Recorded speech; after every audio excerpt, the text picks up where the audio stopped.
നമസ്കാരം. News and വ്യൂസിലേക്ക് സ്വാഗതം. കേന്ദ്ര സർക്കാർ കിഫ്ബിയെ ലക്ഷ്യമിടാൻ തുടങ്ങിയിട്ട് നാളുകളേറെയായി. കിഫ്ബി വായ്പ എടുക്കുന്നത് ഭരണഘടനാ വിരുദ്ധമാണെന്ന CAGയുടെ കരട് റിപ്പോർട്ടിലെ പരാമർശത്തിൽ ഊന്നി നിയമ നടപടിക്ക് പോകുന്നത് BJPയും കോൺഗ്രസും ചേർന്നാണ്. ഇത് കേന്ദ്ര ഒത്താശയോടെയുള്ള ഗൂഢാലോചനയാണെന്നാണ് സംസ്ഥാന ധനമന്ത്രിയുടെ ആരോപണം.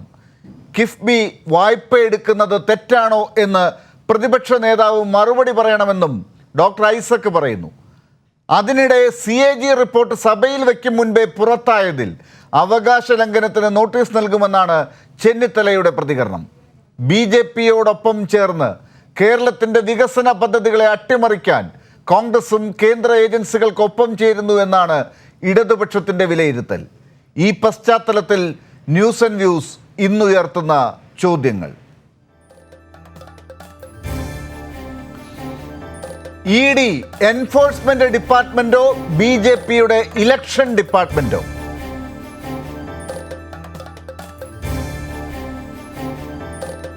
ED തലവന്റെ കാലാവധി നീട്ടിയത് BJPയുടെ ഇഷ്ടക്കാരനായതുകൊണ്ടോ?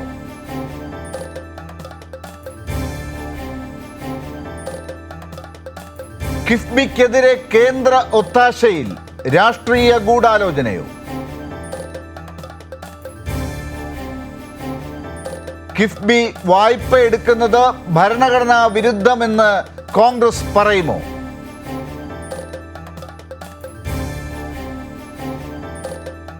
BJPയെ കൂട്ടുപിടിച്ച് കോൺഗ്രസ് കേരളത്തിന്റെ വികസന പദ്ധതികൾ തകർക്കുന്നു.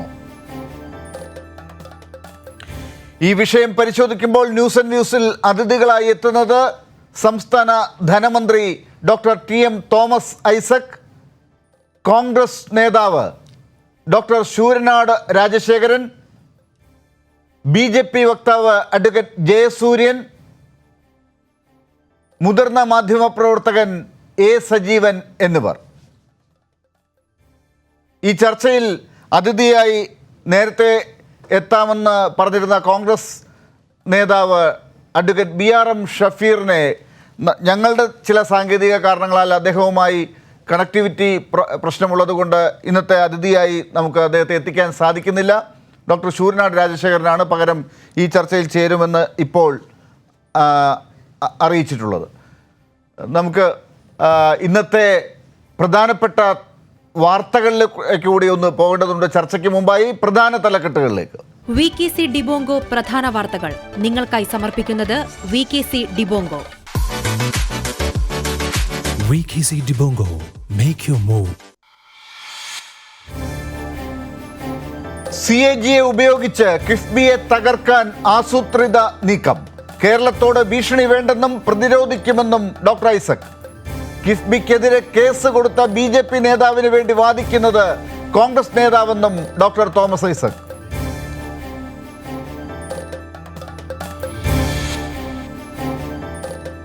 എൻഫോഴ്സ്മെന്റ് ഡയറക്ടറേറ്റ് മേധാവിയുടെ കാലാവധി നീട്ടി കേന്ദ്ര സർക്കാർ. സഞ്ജയ് കുമാർ മിശ്രയുടെ കാലാവധി നീട്ടിയത് അസാധാരണ നടപടി. നീക്കം രാഷ്ട്രീയ ലക്ഷ്യത്തോടെ. നിയമസഭയുടെ അവകാശങ്ങൾ ലംഘിച്ചിട്ടില്ലെന്ന് നിയമസഭാ സമിതിക്ക് EDയുടെ മറുപടി.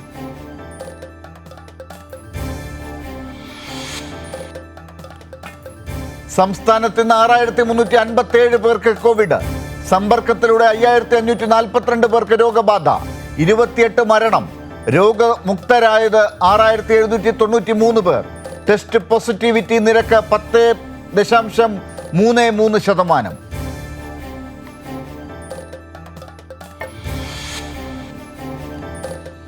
KM ഷാജിക്കും MC കമറുദ്ദീനും ലീഗ് നേതൃയോഗത്തിന്റെ പൂർണ്ണ പിന്തുണ. ഇരുവർക്കുമെതിരെ നടക്കുന്നത് രാഷ്ട്രീയ വേട്ടയാടലെന്ന് കുഞ്ഞാലിക്കുട്ടി. കമറുദ്ദീൻ മോഡലിൽ പയ്യന്നൂരിലും ലീഗ് പ്രവർത്തകന്റെ തട്ടിപ്പ്. Aman gold MD PK Moidu Haji ഒളിവിൽ.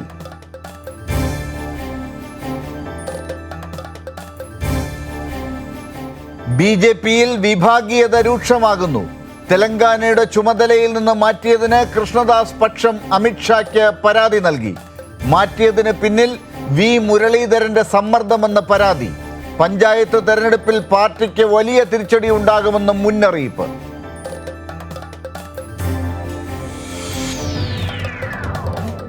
UDF-ൽ സീറ്റ് വിഭജന തർക്കം രൂക്ഷം. കാസർകോട്ട് ജോസഫ് ഗ്രൂപ്പ് UDF-ന് പുറത്തേക്ക്. സിറ്റിംഗ് സീറ്റുകളിൽ സ്വതന്ത്രമായി മത്സരിക്കുമെന്ന് ജോസഫ് ഗ്രൂപ്പ്. കോട്ടയത്ത് ജോസഫ് ഗ്രൂപ്പിന് 9 സീറ്റ് നൽകിയപ്പോൾ ലീഗിന് വട്ടപൂജ്യം. ശക്തമായി പ്രതിഷേധിച്ച് ലീഗ് ജില്ലാ നേതൃത്വം.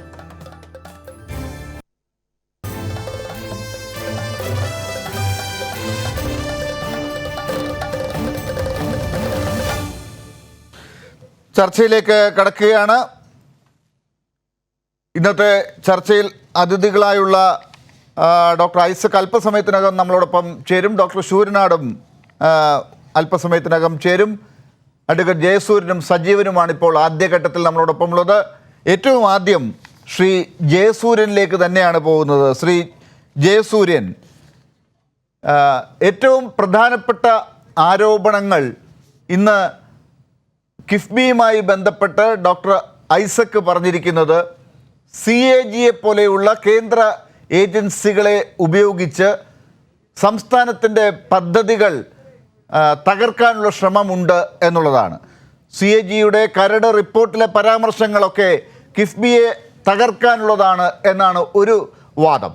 അതുപോലെ EDയെ ഉപയോഗിച്ച് K-ഫോണിൻ്റെ കാര്യത്തിലും മൊബിലിറ്റി ഉൾപ്പെടെയുള്ള പദ്ധതികളുടെ കാര്യത്തിലും എന്താണ് സംഭവിച്ചുകൊണ്ടിരിക്കുന്നത് എന്നുള്ള ഓർമ്മപ്പെടുത്തലുമുണ്ട്. EDയുടെ ചുവട് നോക്കിയാണ് CAGയുടെ പോക്കും എന്ന് പറയുന്നത് ഒരു വലിയ വിമർശനം തന്നെയാണ് അദ്ദേഹം ഇന്നും ഉയർത്തുന്നത്. എന്താണ് താങ്കളുടെ പ്രതികരണം? ധനമന്ത്രി തോമസ് ഐസക് വടി കൊടുത്ത് അടി വാങ്ങാൻ പോവുകയാണ് എന്നാണ് എനിക്ക് കാരണം കിഫ്ബിയുടെ ഫണ്ടിനെ സംബന്ധിച്ചുള്ള ഓഡിറ്റിങ്ങിൻ്റെ കാര്യത്തിൽ CAG വരേണ്ടതില്ല, CAG ഇടപെടേണ്ടതില്ല എന്നൊരു നില നമ്മുടെ കേരളം അതിനെ സംശയത്തോടു കൂടി തന്നെ നോക്കുകയുള്ളൂ. കാരണം CAG പരിശോധിച്ചാൽ എന്തോ കണ്ടുപിടിക്കാനുണ്ട്. അപകടമുള്ള ധനമന്ത്രിയുടെ പരിഭ്രാന്തിയാണ് അദ്ദേഹത്തിൻ്റെ പ്രതികരണത്തിൽ കാണുന്നത്. അപ്പോൾ CAGക്ക് പകരം അദ്ദേഹം മുന്നോട്ട് കൂടി കാണുമ്പോൾ നമുക്ക് കാര്യം വ്യക്തമാവുകയും ചെയ്യും. ഏതായാലും സംസ്ഥാനത്തിൻ്റെ വികസനത്തിൽ 50,000 കോടി രൂപയുടെ ഫണ്ട് സമാഹരിച്ചുകൊണ്ട് പുറത്തുനിന്നും ലണ്ടൻ സ്റ്റോക്ക് എക്സ്ചേഞ്ച് വഴി പോലും സമാഹരിച്ചുകൊണ്ട് വൻതോതിൽ വിഭവ സമാഹരണം നടത്തി കേരളത്തിലെ വികസന പ്രവർത്തനങ്ങൾക്ക് ആ വലിയ പരിശ്രമത്തിൻ്റെ ഓഡിറ്റിംഗ് വരുമ്പോൾ CAG വന്നാൽ വികസനം തടസ്സപ്പെടും എന്നുള്ളത് നമ്മുടെ കോഓപ്പറേറ്റീവ് ബാങ്കുകൾ മുതൽ റിസർവ് ബാങ്ക് വരെ ഉള്ള എല്ലാ സ്ഥാപനങ്ങളിലും ഓഡിറ്റിംഗ് നടക്കുന്നുണ്ട്. ഗ്രാമപഞ്ചായത്ത് മുതൽ ഇന്ത്യ ഗവൺമെന്റ് വരെ എല്ലാ രംഗങ്ങളിലും ഓഡിറ്റിംഗ് നടക്കുന്നുണ്ട്. ഓഡിറ്റിംഗ് നടക്കുന്നു എന്ന ഒറ്റ കാരണം കൊണ്ട് വികസനം തടസ്സപ്പെട്ട അനുഭവങ്ങളില്ല. മാത്രമല്ല, ഓഡിറ്റിംഗ് നടക്കുമ്പോൾ അതിന്റെ വിശ്വാസ്യതയും സുതാര്യതയും ജനങ്ങൾക്ക് ബോധ്യമാവുകയും ചെയ്യും. അപ്പോൾ പൊതുജനങ്ങളുടെ പക്കൽ നിന്ന് സമാഹരിക്കുന്ന പണത്തിന്റെ കണക്ക് അവർക്കറിയാൻ അവകാശമില്ലേ? ഇതാണ് ജനങ്ങളുടെ ചോദ്യം. ശ്രീ ജയസൂര്യൻ, താങ്കളിലേക്ക് ഞാൻ ഒന്നുകൂടി വരട്ടെ, എന്നിട്ട് ഡോക്ടർ ഐസക് ഇപ്പോൾ തയ്യാറാകുന്നു, അദ്ദേഹത്തിലേക്ക് പോവാം. ഇക്കാര്യത്തിൽ ഓഡിറ്റിങ്ങിനെ കുറിച്ചുള്ള പരാതിയല്ല ഇന്ന് ഡോക്ടർ ഐസക് മുന്നോട്ട് പറഞ്ഞത്. ഓഡിറ്റിങ്ങിന് ശേഷം CAG പറയുന്ന ചില പരാമർശങ്ങൾ ഈ കിഫ്ബി പോലെ ഒരു കോർപ്പറേറ്റ് ബോഡിക്ക് മാത്രം ഇന്ത്യയിൽ ഒരു വിവേചനം നേരിടേണ്ടി വരുന്നത്, കേരളത്തിൻ്റെ ഒരു കോർപ്പറേറ്റ് ബോഡി ആയതുകൊണ്ട് അതിന് വായ്പ എടുക്കാൻ പറ്റില്ല, അത് ഭരണഘടനാ വിരുദ്ധമാണെന്നൊക്കെ പറയുന്നത്, അതിൻ്റെ പേരിൽ BJPയും കോൺഗ്രസും ചേർന്ന് കോടതിയിലേക്ക് വരെ പോകുന്ന ഒരു ഘട്ടമുണ്ടാകുന്നതൊക്കെ സംസ്ഥാനത്തിന് ഗുണകരമാണോ എന്നാണ് അദ്ദേഹത്തിൻ്റെ ചോദ്യം.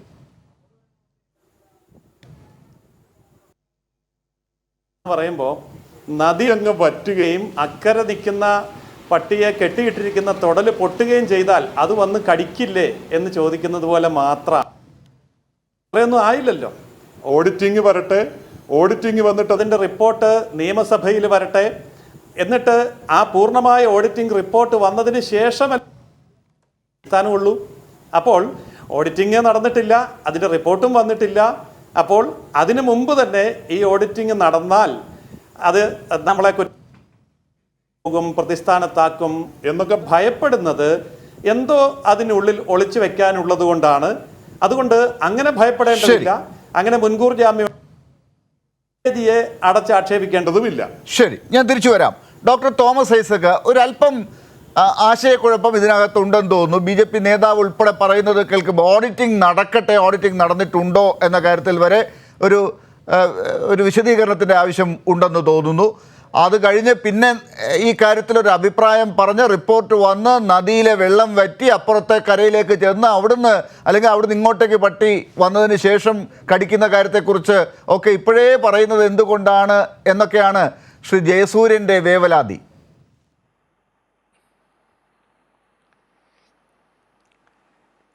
ഒമ്പത് വട്ടം ഇതിനിടയിൽ 1999 കിഫ്ബി സ്ഥാപിതമാവുന്നത്. അന്ന് മുതൽ ഇന്ന് വരെ 9 വട്ടം ഓഡിറ്റ് അല്ലെങ്കിൽ ഇൻസ്പെക്ഷൻ അല്ലെങ്കിൽ റിപ്പോർട്ട് AG കിഫ്ബിയുമായി ബന്ധപ്പെട്ട് നടത്തിയിട്ടുണ്ട്. ഇത് ഓഡിറ്റ് അനുവദിക്കൂലെന്നൊക്കെ ചർച്ച ചെയ്യുമ്പോൾ ഇത് മഹാ അത്ഭുതം. എന്താ ഈ തർക്കത്തിൻ്റെ അടിസ്ഥാനം?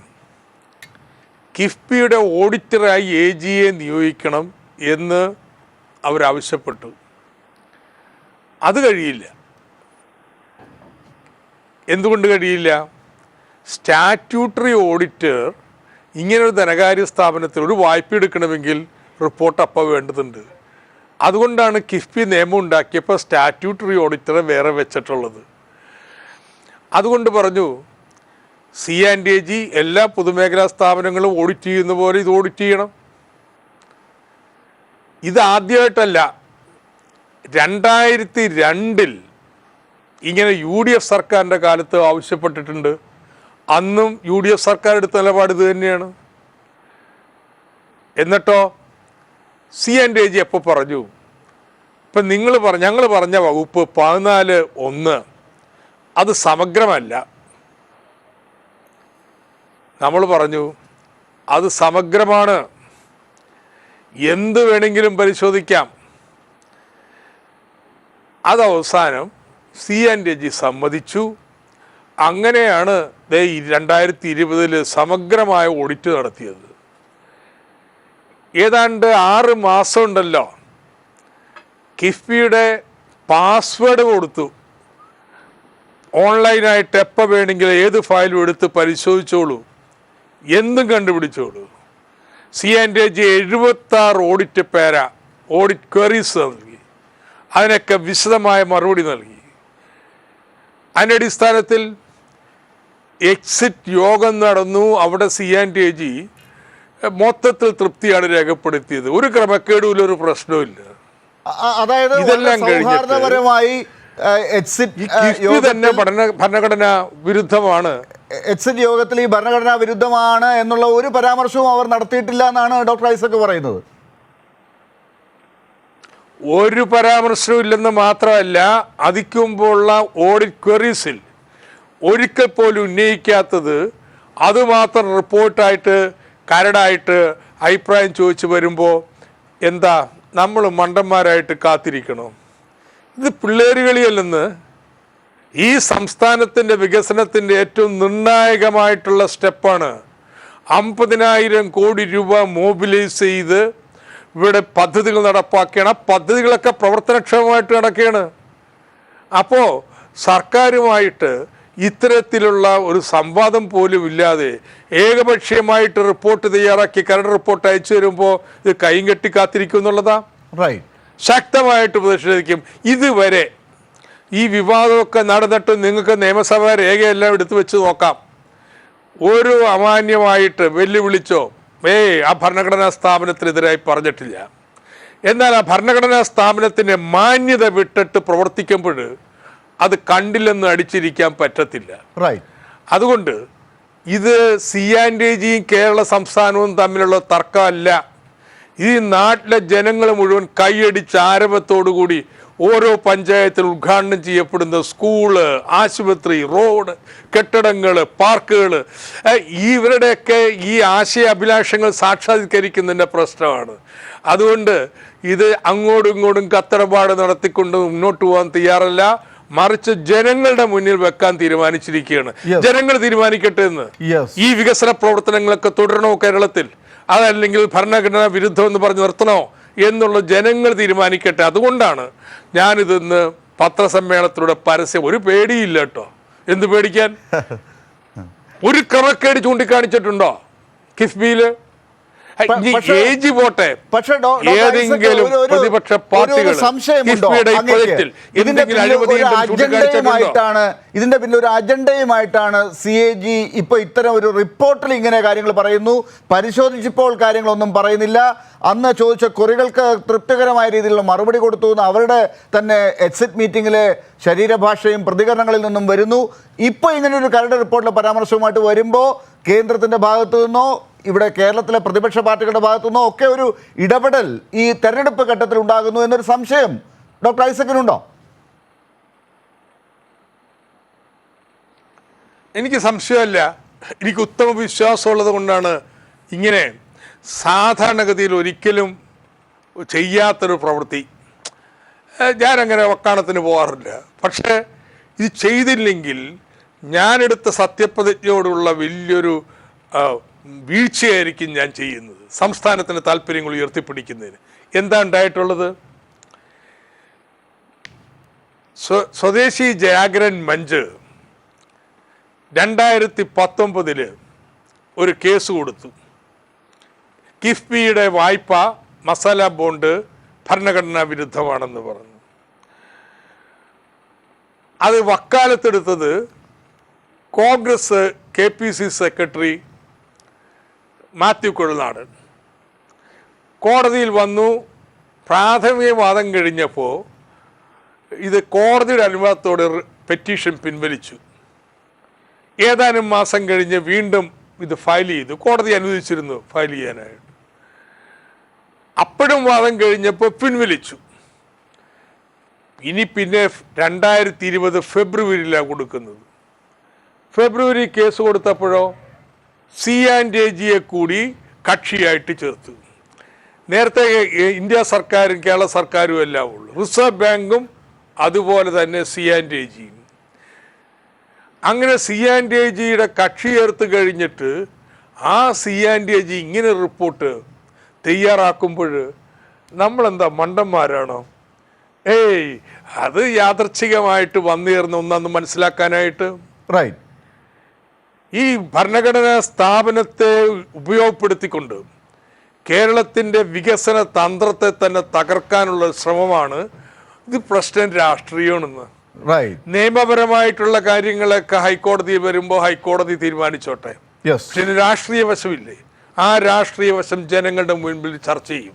ഡോക്ടർ ഐസക്, ഞാൻ തിരിച്ചു വരാം. ശ്രീ ജയസൂര്യൻ, അതാണ് ഡോക്ടർ ഐസക് ഒരുപക്ഷെ നിങ്ങളുടെ പ്രതീക്ഷയ്ക്ക് അപ്പുറം ഒന്ന് പ്രതികരിച്ചിരിക്കുകയാണ്. നിങ്ങൾ കരുതിയത് ഒരുപക്ഷെ നദിയിലെ വെള്ളമൊക്കെ വറ്റി അത് കഴിഞ്ഞ് പതുക്കെ അപ്പുറത്തുനിന്ന് ആളിങ്ങോട്ട് എത്തുന്നത് വരെയൊക്കെ കാത്തിരിക്കും. അതാണല്ലോ പരമ്പരാഗത ശൈലി. അങ്ങ് തന്നെ പറഞ്ഞത്. അതുവരെ കാത്തിരിക്കുന്നില്ല. ജനങ്ങളുടെ മുമ്പിലേക്ക് ആ പ്രശ്നങ്ങൾ എടുത്തിട്ടു. നിങ്ങൾ തെരഞ്ഞെടുപ്പ് ഘട്ടത്തിലേക്ക് സ്ഥിരം ചെയ്യുന്നത് പോലെ കേന്ദ്ര ഏജൻസികളെ ഉപയോഗിച്ച് കുരുക്കൊക്കെ ഉണ്ടാക്കി മുറുക്കി ഈ കിഫ്ബിയെയൊക്കെ അങ്ങ് കെട്ടി മുറുക്കാമെന്ന് കരുതിയെങ്കിൽ അതിനുള്ള സമയം അനുവദിക്കാതെ കാര്യം വ്യക്തമാക്കിയിരിക്കുകയാണ്. തെളിവോടുകൂടി ഇപ്പോൾ ഇവിടെ ഡോക്ടർ ഐസക് പറഞ്ഞിരിക്കുകയാണ്. ജയസൂര്യൻ, എന്താണ് മറുപടി?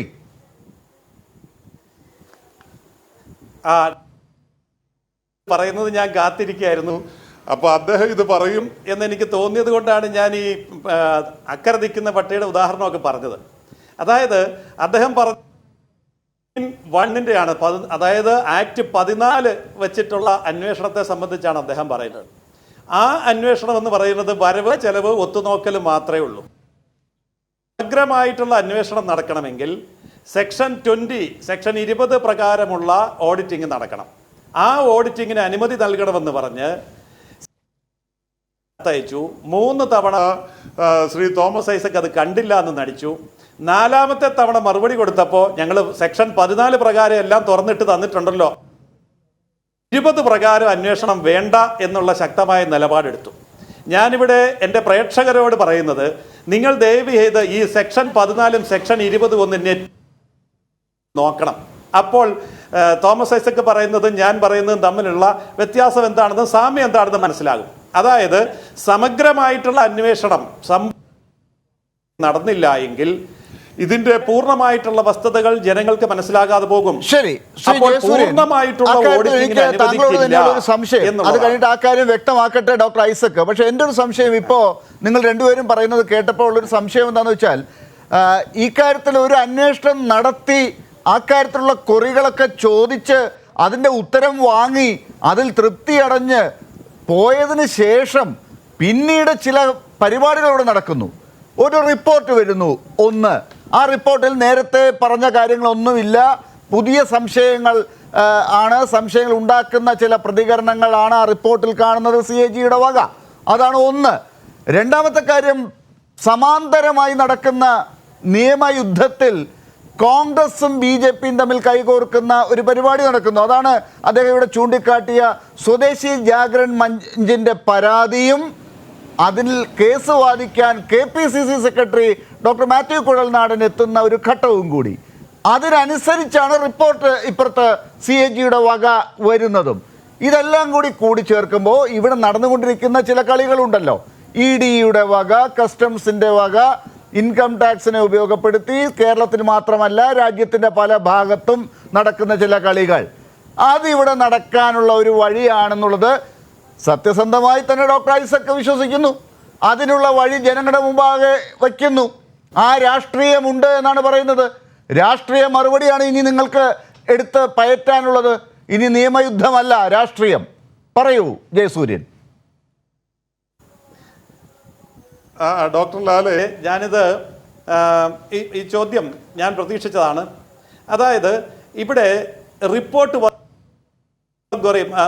ബഹുമാനപ്പെട്ട ധനകാര്യമന്ത്രി പറഞ്ഞു 70ഓളം ക്വറികളുണ്ടായി, ഞങ്ങൾ അതിന് വ്യക്തമായിട്ട് വിശദമായിട്ട് മറുപടി കൊടുത്തു, ആ ക്വറികളൊക്കെ തൃപ്തികരമായിരുന്നു. അതിൽ റിപ്പോർട്ട് എന്ന് പറയുമ്പോൾ കരട് റിപ്പോർട്ട് എന്ന് ധനകാര്യമന്ത്രി സൂചിപ്പിക്കുന്നുണ്ട്. ഞാൻ ചോദിക്കട്ടെ, ഈ കരട് റിപ്പോർട്ട് എന്ന് പറഞ്ഞൊരു റിപ്പോർട്ട് ഉണ്ടോ? അങ്ങനെ ഒരു റിപ്പോർട്ട് കിട്ടുമോ? കിട്ടിയാൽ അത് പ്രസിദ്ധീകരിക്കാൻ പറ്റുമോ? യഥാർത്ഥത്തിൽ ഈ റിപ്പോർട്ട് വന്നാൽ അത് ധനകാര്യമന്ത്രി നിയമസഭയിൽ വെക്കണ്ടേ, അല്ലെങ്കിൽ ഗവൺമെന്റുള്ള രേഖ എന്നുള്ള നിലയിൽ പബ്ലിഷ് ചെയ്യണ്ടേ? അതല്ലാതെ അദ്ദേഹത്തിന്റെ ഒരു അഭിപ്രായ പ്രകടനം പോലെ കരട് വന്നു അല്ലെ കുറിക്ക് മറുപടി കൊടുത്തു എന്നൊന്നുമല്ല ഇതിന് മറുപടി കൊടുക്കും. ആധികാരികമായി തന്നെ സമ്പൂർണമായിട്ടുള്ള റിപ്പോർട്ട് CAG തന്നു കഴിഞ്ഞതിന് ശേഷം വേണം അതിനെക്കുറിച്ച് ചർച്ച നടത്താൻ. പറയുമ്പോ നിങ്ങൾ അതിനെ സംശയിക്കണോ? നിങ്ങൾക്ക് അതിനൊരു ഭയമുണ്ടോ? ആ റിപ്പോർട്ടിൽ അങ്ങനെയൊക്കെ വന്നത് ജനങ്ങൾ അറിയുന്നതിൽ നിങ്ങൾക്കൊരു ഭയമുണ്ടോ? അല്ല, ഭയമില്ലാന്ന് റിപ്പോർട്ട് സമ്പൂർണമായി പുറത്തുവിടണം എന്ന് ആണ് എനിക്ക് ബഹുമാനപ്പെട്ട ധനകാര്യമന്ത്രിയോടുള്ള അഭ്യർത്ഥന. സമ്പൂർണമായിട്ട് അത് പബ്ലിഷ് ചെയ്യൂ. അത് നിയമസഭയിൽ അത് ആധികാരിക രേഖയായിട്ട് തന്നെ സർക്കാർ അത് പുറത്തേക്ക് പബ്ലിഷ് ചെയ്യും.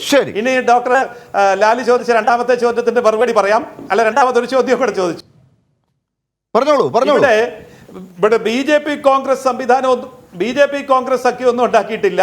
അതായത് മാത്യു കുഴൽനാടൻ എന്തുകൊണ്ടാണ് ആ കേസിൽ ഹാജരായത്?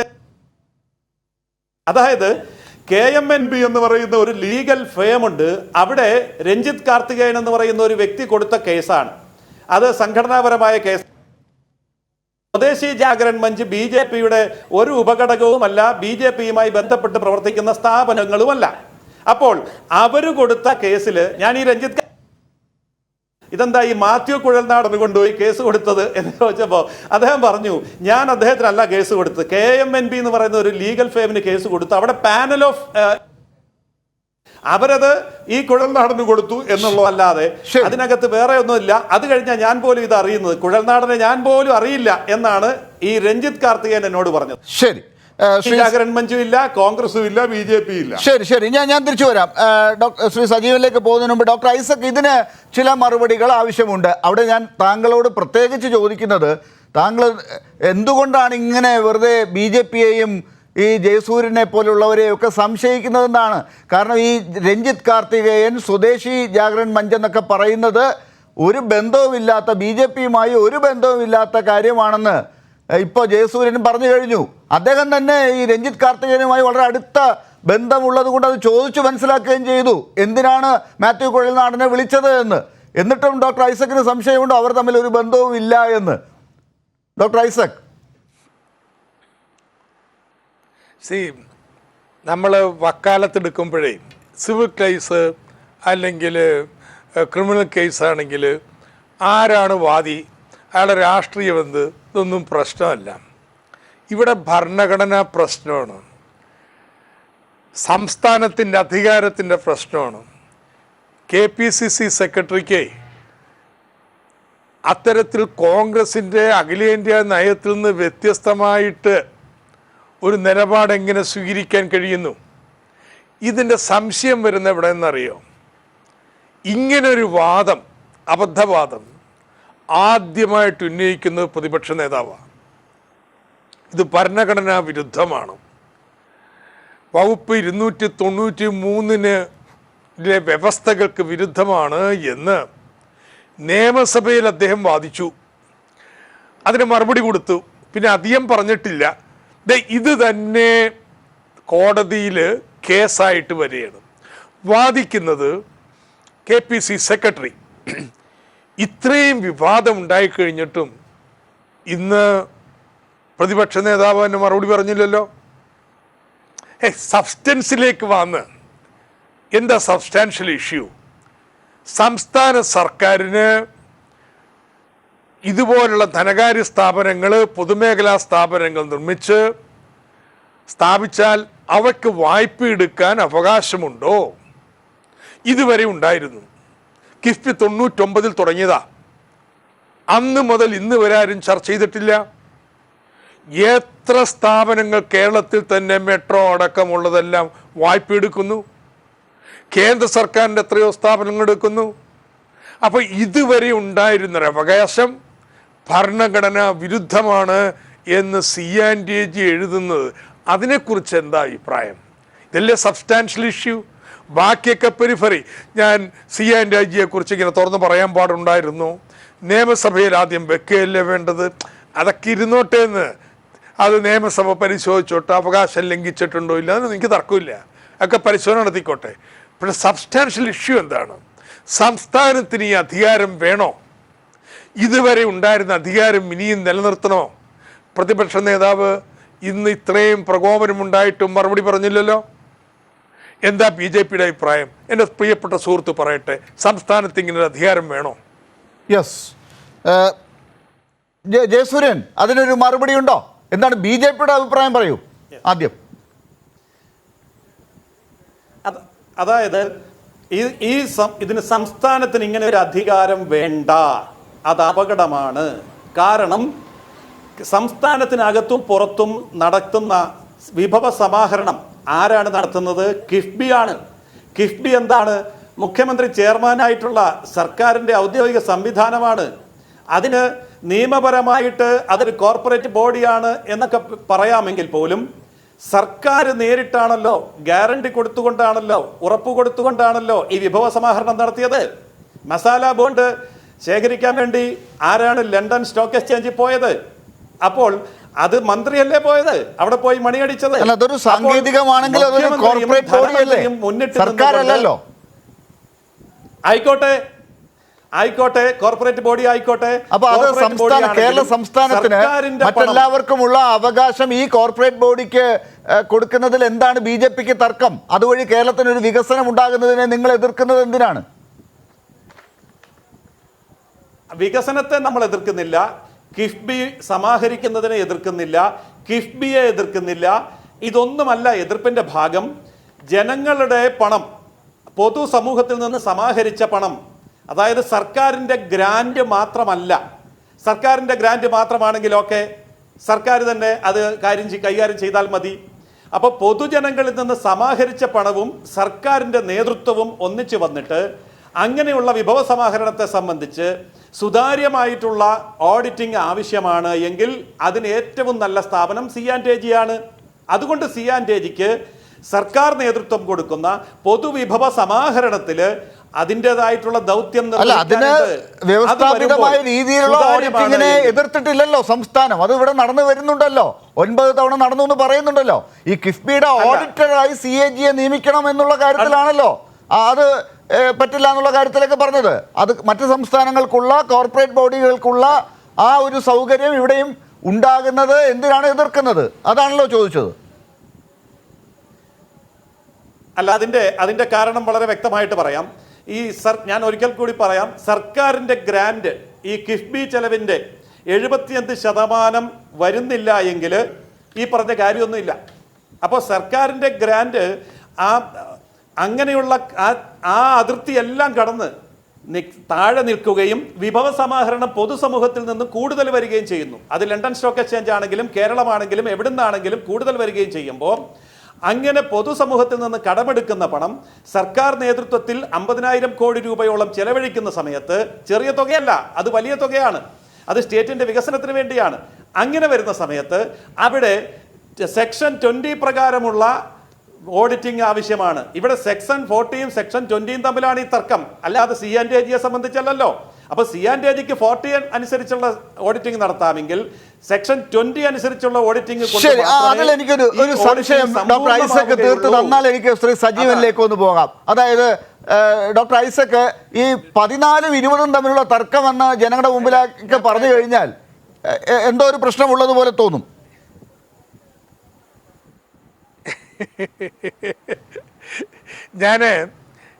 ഞാൻ പറഞ്ഞതൊക്കെ ഇനി വീണ്ടും ആവർത്തിക്കുന്നത് സജീവൻ അദ്ദേഹത്തിൻ്റെ ഭാഷയിലൊന്ന് വിശദീകരിക്കാൻ ശ്രമിക്കുന്നതായിരിക്കും. അതുകൊണ്ട് ഞാൻ ഇതൊന്ന് പറഞ്ഞു നിർത്തുന്നുണ്ട്, എന്നിട്ട് സജീവൻ കുറച്ചുകൂടി വിശദീകരിക്കാൻ പറ്റും വിശദീകരിക്കട്ടെ. ഞാൻ അറിയാൻ പറ്റുന്ന ഭാഷയെ വിശദീകരിച്ചു. ഈ 14(1) സമഗ്രമാണ്, എന്തും അന്വേഷിക്കാം എന്ന് C&AGയുടെ സർക്കുലർ എടുത്ത് സർക്കാർ C&AGക്ക് കൊടുത്തു. അതിനുശേഷം അവർ ഇത് സമഗ്രമല്ല എന്ന് പറഞ്ഞിട്ടില്ല, നിങ്ങൾ മാത്രമേ പറയുന്നുള്ളൂ. ഈ 21 എന്താണെന്നറിയാമോ? 41ൻ്റെ പരിധി വിട്ടു പോകുന്ന പൊതുമേഖലാ സ്ഥാപനങ്ങളുണ്ട്. എന്നുവെച്ചാൽ ഈ 14(1) ബാധകമല്ലാത്ത സ്ഥാപനങ്ങൾ, അങ്ങനെയുള്ള സ്ഥാപനങ്ങൾ അത് ഓഡിറ്റ് ചെയ്യണമെങ്കിൽ അതിനു വേണ്ടിയുള്ള പ്രത്യേക പ്രൊവിഷനാണ് ഈ 21. ഇതൊക്കെ അംഗീകരിച്ചു കഴിഞ്ഞ കാര്യമാണ്, വെറുതെ അത് നമുക്കിട്ട് അലക്കല്ലേ. സജീവൻ ദയവ് ഇതൊന്ന് വിശദീകരിച്ചു കൊടുക്കൂ. ഇത് സംസ്ഥാന സർക്കാരിൻ്റെ ഈ സ്ഥാപനം മാത്രമല്ല, നഹായ്, ഏത് നവരത്ന കമ്പനി എടുക്കുക, ഇതുപോലുള്ള നഹായ് പോലുള്ള ഏജൻസി എടുക്കുക, എത്ര 1000 കോടിയാണ് വായ്പ സമാഹരിക്കുന്നത്. കേന്ദ്ര സർക്കാരിന് ഈ അവകാശമൊക്കെ ആവാം, സംസ്ഥാനത്തിന് പാടില്ല എന്നാണ് BJPയുടെ അഭിപ്രായമെങ്കിൽ അന്ന് തെളിച്ചു പറ.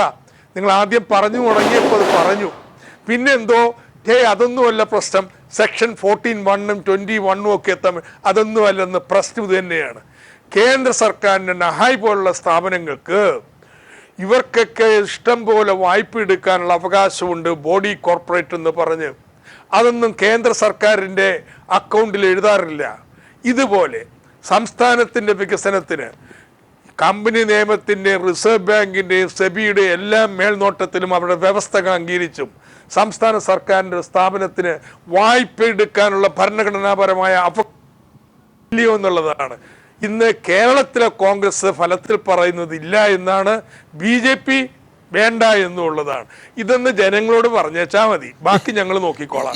സജീവൻ പറയട്ടെ, ഞാൻ എൻ്റെ അറിയാവുന്ന ഭാഷയെ ഞാൻ പറഞ്ഞു. ശ്രീ സജീവൻ, ഈ കാര്യത്തിൽ കഴിഞ്ഞ കുറച്ച് നാളുകളായി കേന്ദ്ര ഏജൻസികൾ കേരളത്തിലെ പദ്ധതികളോട് കാണിക്കുന്ന ആ സമീപനം എന്താണെന്നും അതിൽ BJPയുടെയും കേന്ദ്ര സർക്കാരിൻ്റെയും താല്പര്യം എന്താണെന്നും അതിനിടയിൽ കേരളത്തിലെ പ്രധാന പ്രതിപക്ഷം എടുക്കുന്ന നിലപാടെന്താണെന്നും കൃത്യമായി മനസ്സിലാക്കിയുള്ള ആ രാഷ്ട്രീയത്തെ ഇനി ഞങ്ങളങ്ങ് വിട്ടുകൊടുക്കാൻ തയ്യാറല്ല, ജനങ്ങളുടെ മുമ്പിൽ അത് അവതരിപ്പിക്കാൻ തന്നെയാണെന്ന് പറഞ്ഞിട്ടാണ് ഡോക്ടർ ഐസക് ഇന്ന് രാവിലെ മാധ്യമങ്ങളിൽ ഈ കാര്യം പറഞ്ഞത്. കിഫ്ബിയുമായി ബന്ധപ്പെട്ട് CAG നടത്തുന്ന കാര്യങ്ങളിൽ ഒരു സുതാര്യതയില്ലായ്മയുണ്ടോ? അത് ചിലർക്ക് വേണ്ടിയുള്ള കളികളുടെ ഭാഗമായിട്ട് കൂടിയാണോ? EDയും മറ്റുള്ളവരും നടത്തുന്ന ആ കളികളുടെ ചുവട് പിടിച്ച് തന്നെയാണോ കിഫ്ബിയിലും ഈ കളി? എന്താണ് ശ്രീ സജീവന് തോന്നുന്നത്? കിഫ്ബിയുടെ കാര്യത്തിലേക്ക് വരുന്നതിന് മുമ്പ് ആമുഖമായിട്ട് എനിക്ക് പറയാനുള്ള ബീഹാറിന്റെ കാര്യമാണ്. ബീഹാറിൽ BJP ഈ തെരഞ്ഞെടുപ്പ് സമയത്ത് കളിച്ച കളിയും കോൺഗ്രസിനെ കുറിച്ച് ഇന്ന് RJD നേതാക്കന്മാർ പറഞ്ഞ കാര്യവും മാത്രം താരതമ്യപ്പെടുത്തിയാൽ മതി. BJP തെരഞ്ഞെടുപ്പ് കാലത്ത് അവർക്കറിയില്ല, മുഖ്യമന്ത്രി നിതീഷ് കുമാറാണ്, നിതീഷ് കുമാറിന്റെ പാർട്ടി കൃത്യമായിട്ട് ഇത്ര 175 സീറ്റിൽ മത്സരിക്കണം എന്ന് ആവശ്യപ്പെട്ട് രണ്ടുപേരും ഒരേപോലെ കൊണ്ടുവന്നു. പക്ഷെ പെട്ടെന്ന് രാംവിലാസ് പാസ്വാന്റെ പാർട്ടി അപ്പുറത്തേക്ക് ചാടുന്നു. മൗനം BJP വളരെ തന്ത്രപരമായ മൗനം പാലിക്കുന്നു. അത് കഴിഞ്ഞ് വളരെ കൃത്യമായിട്ടും ഈ നിതീഷ് കുമാറിന്റെ വധം അവിടെ നടക്കുന്നു. ക്രിമീര വധം എന്നൊക്കെ പറഞ്ഞ പോലെ നിതീഷ് കുമാർ വധം വളരെ കൃത്യമായിട്ട് നടക്കുന്നു. കോൺഗ്രസിനെ കുറിച്ച് അവിടെ മഹാസഖ്യം ജയിക്കുമായിരുന്ന ഒരു ഘട്ടത്തിൽ അങ്ങനെ എല്ലാ മാധ്യമങ്ങൾ അങ്ങനെ വിലയിരുത്തിയ ഘട്ടത്തിൽ പോലും പരാജയം സംഭവിച്ചതിനെ കുറിച്ച് ഈ മഹാസഖ്യത്തിലുള്ള ഇടതുപക്ഷത്തെ കുറിച്ചോ മറ്റേതെങ്കിലും പാർട്ടിയെ കുറിച്ചൊന്നും RJD കുറ്റപ്പെടുത്തിയില്ല. കോൺഗ്രസിനെ കുറിച്ചാണ് കുറ്റപ്പെടുത്തിയത്. അതായത് ഇത് രാഷ്ട്രീയമായിട്ട് എടുക്കേണ്ട നിലപാട് BJP കളിക്കുന്ന പല സംസ്ഥാനങ്ങളിലും രാഷ്ട്രീയമായിട്ടും അല്ലാതെയും ഇതിന്റെയൊക്കെ പിന്നിൽ ഇപ്പൊ കേരളത്തിലാണെങ്കിലും ഏത് സംസ്ഥാനത്താണെങ്കിലും BJP ഇപ്പോൾ നടത്തിക്കൊണ്ടിരിക്കുന്നത് രാഷ്ട്രീയ താല്പര്യത്തിലുള്ള ഇടപെടലുകളാണ്. അത് ബീഹാറിൽ ഒരു രീതിയിൽ പറഞ്ഞ ബീഹാറിന്റെ ഒരു മാതൃക പറഞ്ഞ് അവിടെ അവരുടെ മുഖ്യ ശത്രു എന്ന് പറയുന്ന മഹാഗഠബന്ധനാണെങ്കിൽ പോലും അതിനിപ്പുറത്ത് അവർക്ക് തകർക്കേണ്ടിയിരുന്നത് തങ്ങൾക്ക് തലവേദനയാകും, തങ്ങളുടെ മുന്നേറ്റത്തിന് ഒരു വിഘാതമായി മാറുമെന്ന് അവർക്ക് അറിയാമായിരുന്നു. നിതീഷ് കുമാറിനെയായിരുന്നു. അത് അവർ പൂർണ്ണമായിട്ടും നടപ്പാക്കി. ഇവിടെ കേരളത്തിൽ കിഫ്ബിയുടെ കാര്യം ഉൾപ്പെടെ ഇതില് നേരത്തെ മുതലേ ഉള്ളതാണ്. BJPയും UDFും കിഫ്ബിയെ കുറിച്ച് തുടക്കം മുതൽ തന്നെ പരിഹാസത്തോടു കൂടി തന്നെയാണ് പറഞ്ഞത്. കേന്ദ്രത്തിന്റെ ഭാഗത്ത് ഫണ്ട് കിട്ടാതിരിക്കുന്ന അവസ്ഥ, കേന്ദ്രത്തിന്റെ ഭാഗത്ത് സഹായം കിട്ടാതിരിക്കുന്ന ഒരു അവസ്ഥ, ഇതൊക്കെ ഉണ്ടാകുമ്പോൾ സ്വന്തം കാലിൽ നിൽക്കാൻ വേണ്ടി ഒരു ഉദ്യമം, ആ സ്വന്തം കാലിൽ നിൽക്കാൻ വേണ്ടി ഒരു ഉദ്യമവുമായി പോകുമ്പോൾ അവിടെ കാലടിച്ചൊടിക്കുന്ന ഒരു ഏർപ്പാട് നടത്തുന്ന ഒരു ഏർപ്പാടാണോ കാണുന്നത്. ഇവിടെ ഇനി എന്തെങ്കിലും പോലും വായ്പ എടുക്കലാണല്ലോ പ്രശ്നം. ഇപ്പൊ നേരത്തെ ഐസക് തന്നെ പറഞ്ഞല്ലോ, ധനകാര്യ വകുപ്പ് മന്ത്രി എന്നുള്ളതിലേക്ക് അദ്ദേഹം പറയും സെക്ഷൻ 14(1) അനുസരിച്ചിട്ട് ഇത് പ്രശ്നമില്ല. എല്ലാ തരത്തിലും ഓഡിറ്റിംഗ് കൊണ്ട് അവർക്ക് ഇത് പൂർണ്ണമായിട്ട് അതിന് നടത്താനുള്ള സൗകര്യങ്ങൾ കൊടുത്തിട്ടുണ്ട്, എല്ലാം ഉണ്ട്. എന്നിട്ടും ഈ ഇതില് CNAG പറയുന്നതിനേക്കാൾ കൂടുതൽ രാഷ്ട്രീയത്തിൽ ഇവിടെ BJPക്കാർ പറയുന്നത്, സംഘപരിവാർ പറയുന്നത് അതേ സ്വരത്തിലാണ് ഇവിടെ UDFും പറയുന്നത്. അതൊരു വലിയ പ്രശ്നം. കാരണം ഒരു സംസ്ഥാനം വികസനത്തിന്റെ കാര്യത്തിൽ സ്വന്തം നിലയ്ക്ക് മുന്നോട്ടേക്ക് പോകാൻ ശ്രമിക്കുമ്പോൾ സഹായം കിട്ടാത്തൊരവസ്ഥയിൽ ഇവിടെ ഒരു മനോഭാവം എന്ന് പറയുന്നത് ദേശീയ തലത്തിലുള്ള ഒരു പ്രവണത ഇവിടെ തരം നോക്കിയിട്ടാണല്ലോ സഹായം ചെയ്യുന്നത്. കണ്ടു പഠിക്കേണ്ടത് ജോ ബൈഡൻ ഇപ്പൊ പ്രഖ്യാപിച്ച അദ്ദേഹം നിയുക്ത അമേരിക്കൻ പ്രസിഡന്റ് പറഞ്ഞൊരു കാര്യമുണ്ടല്ലോ, ഇവിടെ നീല സ്റ്റേറ്റുകളും ചുവപ്പ് സ്റ്റേറ്റുകളും ഉണ്ടാവില്ല, അങ്ങനെ പരിഗണന ഉണ്ടാവില്ല എന്ന് പറഞ്ഞ ആ മനോഭാവം ആണ് കേന്ദ്രം ഒരു ഫെഡറൽ സിസ്റ്റത്തിൽ കേന്ദ്രത്തിന്റെ ഭാഗത്ത് ഉണ്ടാവേണ്ടത്. അതിനു പകരം നടപ്പാക്കുന്ന മുഴുവൻ എല്ലാ ഈ പ്രതിപക്ഷം ഭരിക്കുന്ന പാർട്ടികൾ, അത് ഇവിടെ LDF ഭരിക്കുന്നിടത്ത് മാത്രമല്ല ബംഗാളിലുള്ള ഉണ്ടല്ലോ, അതേപോലെ തന്നെ കോൺഗ്രസ് ഭരിക്കുന്ന സംസ്ഥാനങ്ങളുണ്ട്, അവിടെയൊക്കെ ഈ വിവേചനം പൂർണ്ണമായിട്ട് നടക്കുന്നുണ്ട്. പ്രതിപക്ഷ നേതാക്കന്മാർക്കെതിരെയുള്ള നീക്കങ്ങൾ നടക്കുന്നുണ്ട്. അതിനെ ഇവിടെ ഈ കേരളത്തിൽ രാഷ്ട്രീയ താല്പര്യത്തോട് ഇവിടെയും വരാനിരിക്കുന്ന തെരഞ്ഞെടുപ്പുകളാണ് പ്രശ്നം. ആ തെരഞ്ഞെടുപ്പിന്റെ ഘട്ടത്തിൽ കോൺഗ്രസ് BJP ചെയ്യുന്നതിന് നമുക്ക് എല്ലാ സ്ഥലത്തും ഒരേ രീതി ആയതുകൊണ്ട് മനസ്സിലാക്കും. പക്ഷെ UDFിനെ പോലുള്ള ഒരു പാർട്ടി, കോൺഗ്രസിനെ പോലുള്ള ഒരു UDFിനെ പോലുള്ള മുന്നണി, കോൺഗ്രസിനെ പോലുള്ള പാർട്ടി ഈ രീതിയിൽ ഇതിനെ കാണുമ്പോൾ ഉണ്ടാകുന്ന ഒരു അപകടം എന്ന് പറയുന്നത് ജനങ്ങൾ തെറ്റിദ്ധരിക്കും.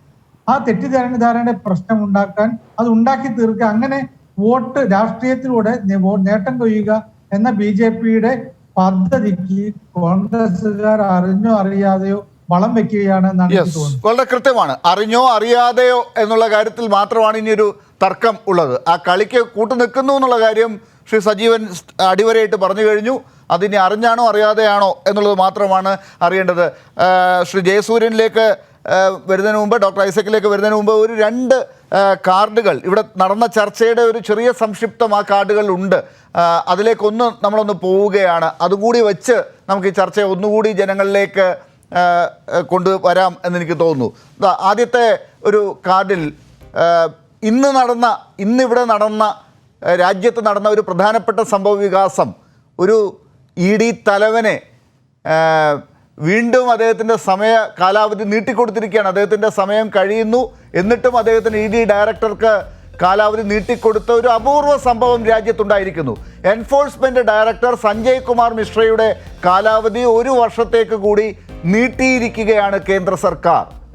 അതൊരു സാധാരണ വാർത്തയല്ല. ആദ്യമായിട്ടാണ് ED മേധാവിയുടെ കാലാവധി നീട്ടി നൽകുന്നത്. രാഷ്ട്രീയ എതിരാളികൾക്കെതിരെ ED ഉപയോഗിക്കുന്നു എന്ന വിമർശനം ഉന്നയിക്കുന്നതിനിടെയാണ് ഈ നടപടി ഉണ്ടായിട്ടുള്ളത്. SK മിശ്ര നേരത്തെ ഇൻകം ടാക്സ് വിഭാഗത്തിലായിരുന്നു. ആ സമയത്താണ് NDTV, നാഷണൽ ഹെറാൾഡ്, മായാവതി എന്നിവർക്കൊക്കെ എതിരെയുള്ള നികുതി വെട്ടിപ്പിൻ്റെ പേരിലുള്ള അന്വേഷണം നടന്നിട്ടുള്ളത്. ഇതാണ് ED ഡയറക്ടറുമായി ബന്ധപ്പെട്ട് വന്ന ഇന്നത്തെ വാർത്തകളുടെ ഒരു പ്രധാനപ്പെട്ട ഘട്ടം. ഇതിൻ്റെ കൂടെ ഇന്ന് കേരളത്തിൽ സംഭവിച്ച ഒരു കാര്യത്തെ ഡോക്ടർ ഐസക് വാർത്താ സമ്മേളനത്തിൽ ചൂണ്ടിക്കാട്ടിയത് പ്രേക്ഷകർക്ക് പെട്ടെന്ന് മനസ്സിലാകാൻ അതുകൂടി ഒരു കാർഡായി അവതരിപ്പിക്കുകയാണ്. ഇപ്പോൾ ഇവിടെ പറഞ്ഞൊരു കാര്യം എന്താണ്, ഈ BJP കോൺഗ്രസ് ഗൂഢാലോചന ഈ കിഫ്ബി കേസുമായി ബന്ധപ്പെട്ട്, കിഫ്ബിക്കെതിരെ ഒരു കേസ് കൊടുത്തതുമായി ബന്ധപ്പെട്ട് ഉണ്ടായി എന്ന് പറയുന്നത്. കിഫ്ബിക്കെതിരെ BJPക്ക് വേണ്ടി ഹൈക്കോടതിയിൽ ഹാജരാകുന്നത് കോൺഗ്രസ് നേതാവ് ഡോക്ടർ മാത്യു കുഴൽനാടനാണ്. സ്വദേശി ജാഗരൺ മഞ്ചിന്റെ രഞ്ജിത്ത് കാർത്തികേയന് വേണ്ടിയിട്ടാണ് മാത്യു വാദിക്കുന്നത്. BJPയുമായി ഒരു ബന്ധവുമില്ല എന്ന് അഡ്വക്കേറ്റ് ജയസൂര്യൻ പറയുമ്പോഴും അഡ്വക്കേറ്റ് ജയസൂര്യന് ഒന്ന് പെട്ടെന്ന് ക്ലാരിഫൈ ചെയ്യാൻ, ഫോണിലൂടെ ഒന്ന് പെട്ടെന്ന് വിളിക്കാൻ പറ്റുന്ന അത്രയും അടുത്ത സുഹൃത്ത് കൂടിയാണ് സ്വദേശി ജാഗരൺ മഞ്ചിന്റെ നേതാവ് എന്നത് ഒരു കുറ്റമായിട്ടല്ല, ഞാനൊന്ന് സന്ദർഭവശാൽ ചൂണ്ടിക്കാട്ടി എന്നേ ഉള്ളൂ. BJP നേതാവിൻ്റെ കേസ് വാദിക്കുന്നത് KPCC സെക്രട്ടറി. അതാണ് ഇതിലെ രാഷ്ട്രീയം. ഇവിടെയാണ് BJPയും കോൺഗ്രസും തമ്മിലൊരു ഗൂഢാലോചന ഉണ്ടാകുന്നു എന്ന് പറയുന്നത്. ശ്രീ ജയസൂര്യൻ ഇപ്പോൾ ഇവിടെ ചൂണ്ടിക്കാട്ടിയ, ശ്രീ സജീവൻ കൂടി ചൂണ്ടിക്കാട്ടിയ ഒരു കാര്യമുണ്ടല്ലോ, എന്താണ് രാജ്യത്ത് നടന്നുകൊണ്ടിരിക്കുന്നത് എന്നത്. ED ഇലക്ഷൻ ഡിപ്പാർട്ട്മെൻറ്റ് പോലെ, BJPയുടെ ഇലക്ഷൻ ഡിപ്പാർട്ട്മെൻറ്റ് പോലെ പെരുമാറുന്നു എന്നൊരു ആരോപണം കേൾക്കേണ്ടി വരുന്നു. തെരഞ്ഞെടുപ്പ് നടക്കുന്ന സ്ഥലങ്ങളിലൊക്കെ തെരഞ്ഞെടുപ്പിലേക്ക് കാര്യങ്ങളെ കൊണ്ടുവന്ന് ഒരുക്കി വെക്കുന്നത് കേന്ദ്രത്തിൻ്റെ ഏജൻസികളാണ് എന്ന് പറയുന്നത് പോലെ കേരളത്തിലും EDയുടെ ചില പണികൾ നടക്കുന്നു. നിങ്ങളുടെ എതിർപക്ഷത്തിന്, കേരളത്തിലെ സർക്കാരിനെ നയിക്കുന്ന വിഭാഗത്തിന് വലിയ ആരോപണങ്ങൾ ആ EDയുടെ പ്രവർത്തനങ്ങളുമായി ബന്ധപ്പെട്ടുണ്ട്. അത് നിയമസഭാ കമ്മിറ്റി ഉൾപ്പെടെ ഇവിടെ ചൂണ്ടിക്കാട്ടിയ പല കാര്യങ്ങളും ഉണ്ടല്ലോ. അതൊന്ന് ഒരു ഭാഗത്ത്. അപ്പോഴാണ് CAGയുടെ ഈ ഇടപെടൽ വരുന്നത്. CAG ഒരു തർക്കവുമില്ലാതെ 14-1 വെച്ച് അന്വേഷിച്ച് എല്ലാ കാര്യങ്ങളും എക്സിറ്റ് മീറ്റിങ്ങിൽ ഉൾപ്പെടെ പറഞ്ഞു പോയവർ പിന്നീട് ഇവിടെ KPCC സെക്രട്ടറി വാദിക്കുന്ന സ്വദേശി ജാഗരൺ മഞ്ചിൻ്റെ കേസിനനുസരിച്ചുള്ള റിപ്പോർട്ടുമായിട്ട് വരുന്നു. ഈ കാര്യത്തിലെ രാഷ്ട്രീയം ജനങ്ങളുടെ മുമ്പാകെ വന്നിരിക്കുകയാണ്. ഇവിടെയാണ് ഇനി നിങ്ങൾ പറയേണ്ടത്, ക്ലാരിഫിക്കേഷൻ കൊടുക്കേണ്ടത്. ഓക്കെ, ആ കാര്യത്തിൽ ഒന്നുകൂടി ഞാൻ വ്യക്തമാക്കാം. BJPക്ക് വേണ്ടി കേസ് കൊടുത്തു എന്നാണല്ലോ കാർഡ് കാണിച്ചത്. ഞാൻ ഒന്നുകൂടെ പറയുന്നു, രഞ്ജിത്ത് കാർത്തികേയൻ BJP നേതാവല്ല. അദ്ദേഹം BJPക്ക് വേണ്ടി കേസ് കൊടുത്തതല്ല. BJPക്ക് അങ്ങനെ കേസ് കൊടുക്കണമെന്നുണ്ടെങ്കിൽ K സുരേന്ദ്രൻ, ഞങ്ങളുടെ സംസ്ഥാന പ്രസിഡന്റ് ഉണ്ട്, അല്ലെങ്കിൽ മറ്റു നേതാക്കന്മാർ ധാരാളം അറിയപ്പെടുന്ന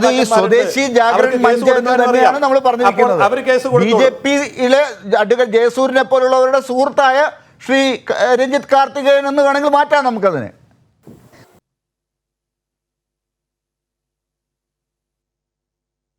ശ്രീ ജയസൂര്യൻ,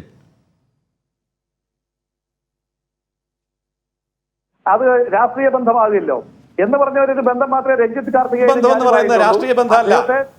ഇപ്പൊ എനിക്ക് മാർക്സിസ്റ്റ് പാർട്ടിയിൽ CPM-ൽ സുഹൃത്തുണ്ട്, അത് രാഷ്ട്രീയ ബന്ധമാകും എന്ന് പറഞ്ഞ ഒരു ബന്ധം മാത്രമേ രഞ്ജിത്ത് കാർത്തികേയനും ഞാനുമായിട്ടുള്ളൂ. അദ്ദേഹത്തെ ഫോണിൽ വിളിക്കാൻ മാത്രമുള്ള, എപ്പോഴും വിളിക്കുന്ന ബന്ധമൊന്നുമല്ല. ഇപ്പോൾ അദ്ദേഹത്തെ വിളിച്ചു എന്നുള്ളതല്ലാതെ അതിൽ BJP ബന്ധം ആരോപിക്കേണ്ട കാര്യമില്ല. ഒരു കാര്യം. ഇപ്പൊ രണ്ടാമത്തെ കാര്യം, ഇതില് ഈ കാലാവധി നീട്ടിക്കൊടുത്തു എന്നുള്ളത്, കാലാവധി നീട്ടിക്കൊടുക്കുക എന്നുള്ളതായ ഒരു പ്രക്രിയയാണ്. അത് ഓരോ ഡിപ്പാർട്ട്മെന്റിന്റെയും ആവശ്യമനുസരിച്ച് സർക്കാർ എടുക്കുന്ന തീരുമാനമാണ്. അതിന് നിയമപരമായിട്ടുള്ള സാധുതയുണ്ടോ എന്ന് പരിശോധിച്ചതിന് ശേഷമായിരിക്കാം സർക്കാർ ഇത് ചെയ്തത്. നിയമപരമായ സാധുതയില്ലെങ്കിൽ നിലനിൽക്കില്ലല്ലോ, കോടതിയിൽ പോയാൽ പോകുമല്ലോ. ഇതുവരെയുള്ള നിയമങ്ങൾ അനുസരിച്ച് അതിൽ പറയുന്നില്ല എങ്ങനെയാണ് ഈ EDയുടെ മേധാവിത്വം, ഡയറക്ടർ സ്ഥാനം നീട്ടിക്കൊടുക്കേണ്ടത് എന്നുള്ളത് ഇപ്പോഴത്തെ നിയമത്തിൽ പറയുന്നില്ല.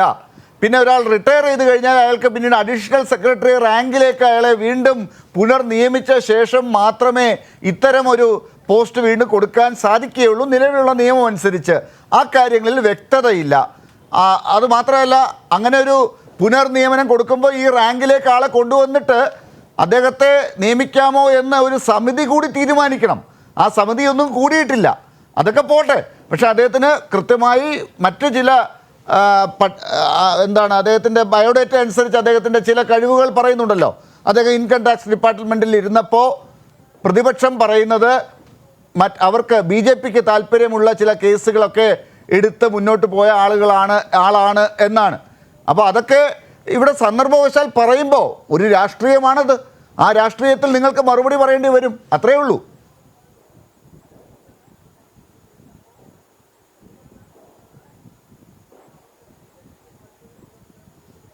അല്ല ഡോക്ടർ ലാലെ, അങ്ങനെ താങ്കൾ പറഞ്ഞ കാര്യങ്ങളൊക്കെ വസ്തുനിഷ്ഠമാണ് എങ്കിൽ വിട്ടുകൊടുക്കരുതെന്നാണ് ഞാൻ പറയുന്നത്. കേസ് കൊടുക്കണം.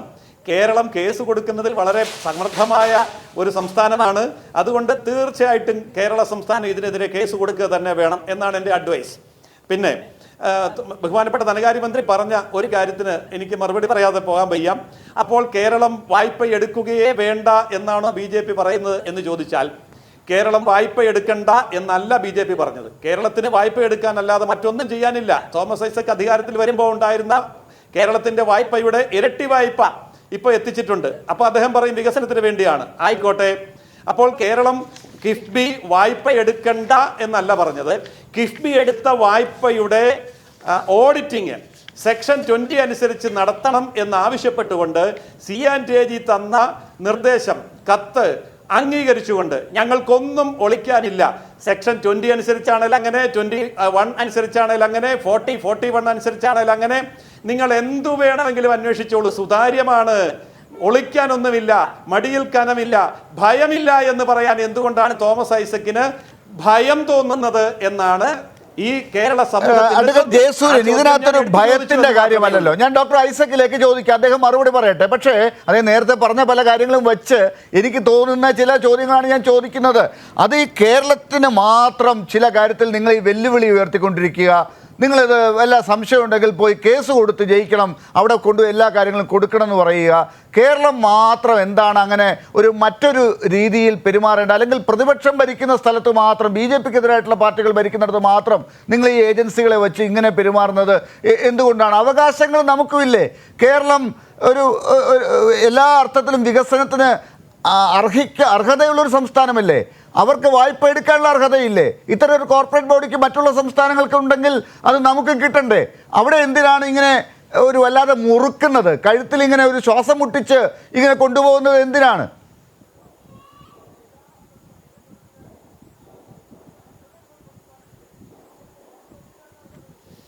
ഡോക്ടർ ലാലെ, ഇക്കാര്യത്തിൽ ഞാൻ ഡോക്ടർ ലാലിനോടൊപ്പമാണ്. ഞാൻ തോമസ് ഐസക് സാറിനോടൊപ്പമാണ്.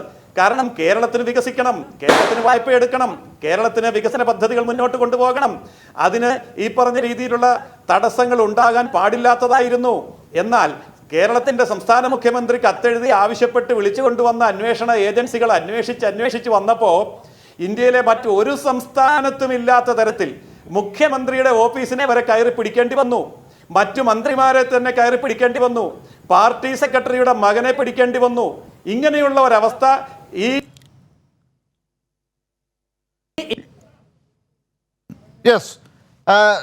അഡ്വക്കേറ്റ് ജയസൂര്യൻ പറഞ്ഞു വന്നത് വളരെ വ്യക്തമാണ്. ഞാൻ അതുകൊണ്ട് ഇപ്പോൾ ആ ശബ്ദം ഒന്ന് മുറിഞ്ഞത് കൊണ്ട് ഞാൻ ഡോക്ടർ ഐസക്കിലേക്ക് പോവുകയാണ്. അദ്ദേഹം ഇപ്പോൾ കൃത്യമായി നമ്മുടെ ജയസൂര്യൻ ഇപ്പോൾ അപ്പുറത്ത് എത്തുകയും ചെയ്യും.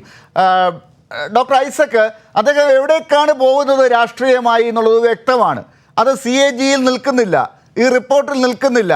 അത് എന്തുകൊണ്ട് ഇങ്ങനെയുള്ളൊരു ആവശ്യത്തിലേക്ക് കാര്യങ്ങൾ പറഞ്ഞെത്തുന്നു എന്നത് താങ്കളുടെ സംശയം ശരിവെക്കുന്ന രീതിയിൽ തെരഞ്ഞെടുപ്പ് ലക്ഷ്യമാക്കി സംസ്ഥാന സർക്കാരിനെ സമഗ്രമായി ഒന്ന് പിടിക്കാം എന്ന് കരുതി തന്നെയാണെന്ന് കരുതുന്നുണ്ടോ ഈ മറുപടി കേൾക്കുമ്പോൾ?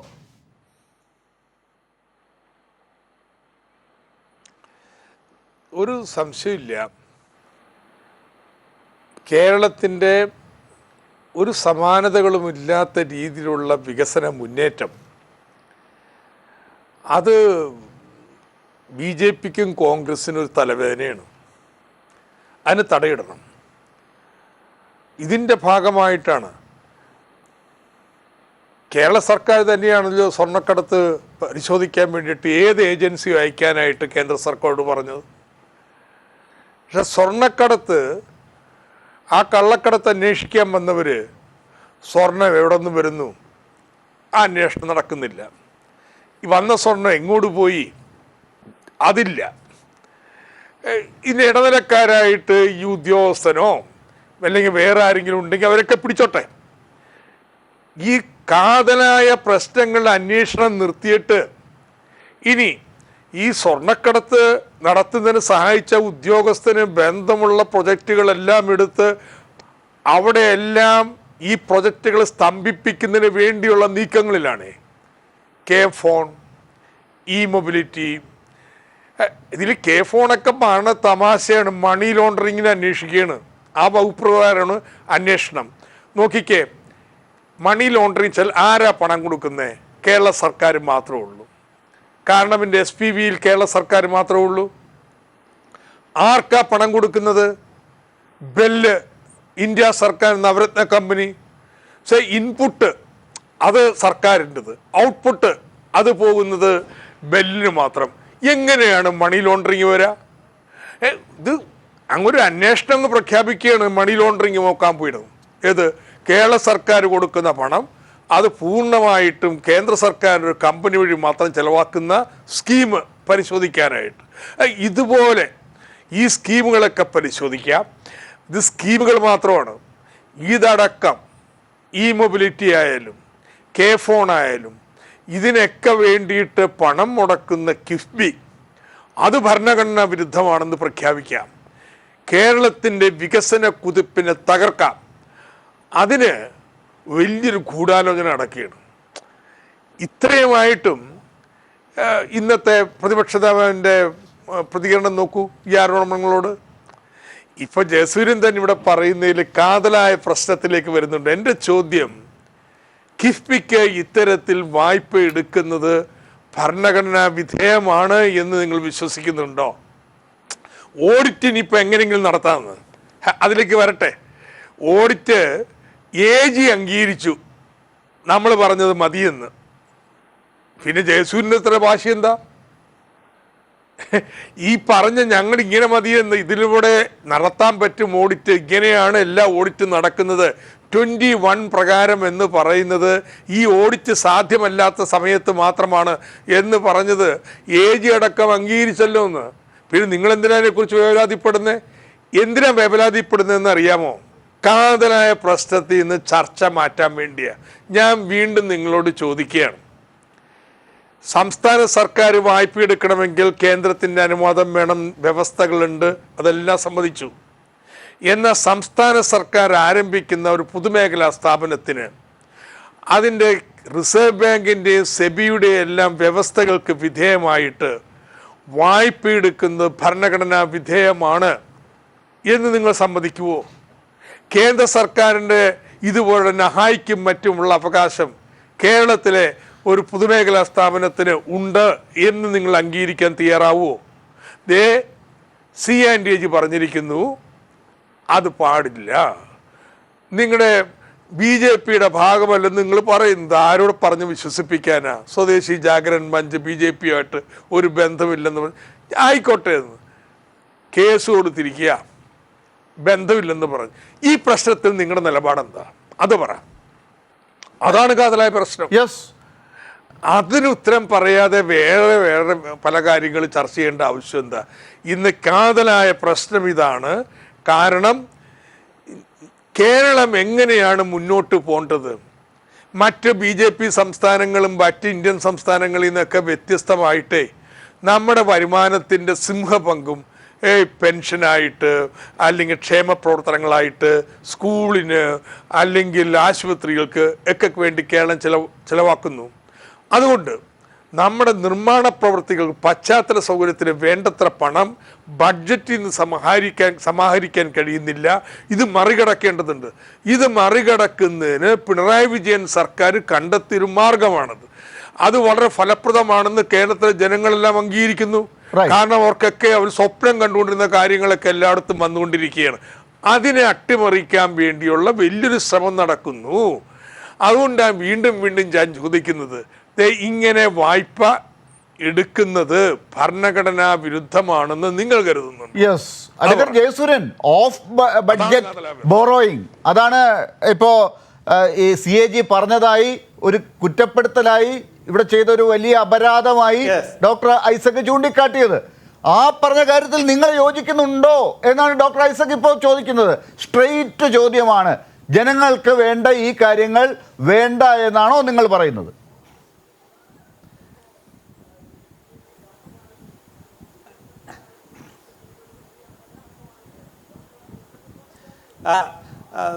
ധനകാര്യമന്ത്രി ചോദിച്ച സ്ട്രെയിറ്റ് ചോദ്യത്തിന് സ്ട്രെയിറ്റ് മറുപടി തന്നെ ഞാൻ പറയാം. അദ്ദേഹത്തോടൊപ്പം 3 ബഡ്ജറ്റ് ചർച്ചയിൽ ഞാൻ പങ്കെടുത്തിട്ടുണ്ട് ദൂരദർശനിൽ. അപ്പോൾ തന്നെ ഈ കിഫ്ബിയെ സംബന്ധിച്ചുള്ള ചർച്ച വന്ന സമയത്ത് അന്ന് ഞങ്ങൾ തൊട്ടടുത്തിരുന്നുകൊണ്ട് തിരുവനന്തപുരം സ്റ്റുഡിയോയിൽ സംസാരിച്ചപ്പോൾ ഞാൻ അന്ന് തന്നെ പറഞ്ഞിട്ടുണ്ട്, സാറേ ഇത് കാര്യം കൺസെപ്റ്റ് സൂപ്പറാണ്, കൊള്ളാം, വിഭവസമാഹരണം നല്ലതാണ്, പക്ഷേ ഇതിൻ്റെ ഓഡിറ്റിംഗ് നടത്താൻ എവിടെയെങ്കിലും അധികാരമുണ്ടോ? അപ്പോൾ CAGക്ക് അധികാരമില്ലാതെ ഇതൊരു സ്വകാര്യ കമ്പനി കൊണ്ട് നടക്കുന്നത് പോലെ കൊണ്ടുപോയാൽ വീണ്ടും പറയുന്നത് നിങ്ങൾ ഈ പുകമറ ഉണ്ടാക്കുന്നു എന്നാണ് പറയുന്നത്. അത് അല്ലല്ല, ഞാൻ പറഞ്ഞോട്ടെ, ഞാൻ പറയട്ടെ ലാല, ഞാനൊന്ന് പറഞ്ഞു തീർക്കട്ടെ. അപ്പോൾ അദ്ദേഹം ചോദിച്ച ചോദ്യത്തിന്റെ മറുപടി സ്ട്രൈറ്റ് ആയിട്ട് പറയാം.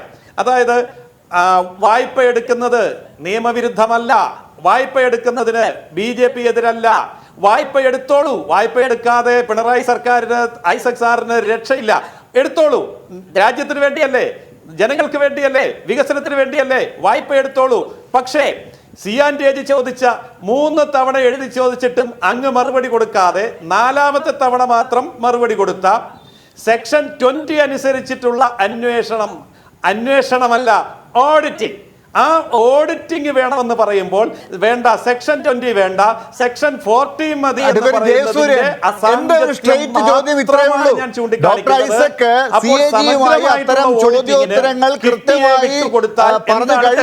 CAG അക്കാര്യത്തിൽ തൃപ്തരാണ്. ഒരുപക്ഷെ അവർ എക്സിറ്റ് മീറ്റിംഗിൽ ഉൾപ്പെടെ ആ കാര്യങ്ങൾ അംഗീകരിച്ചു പോയതാണ്.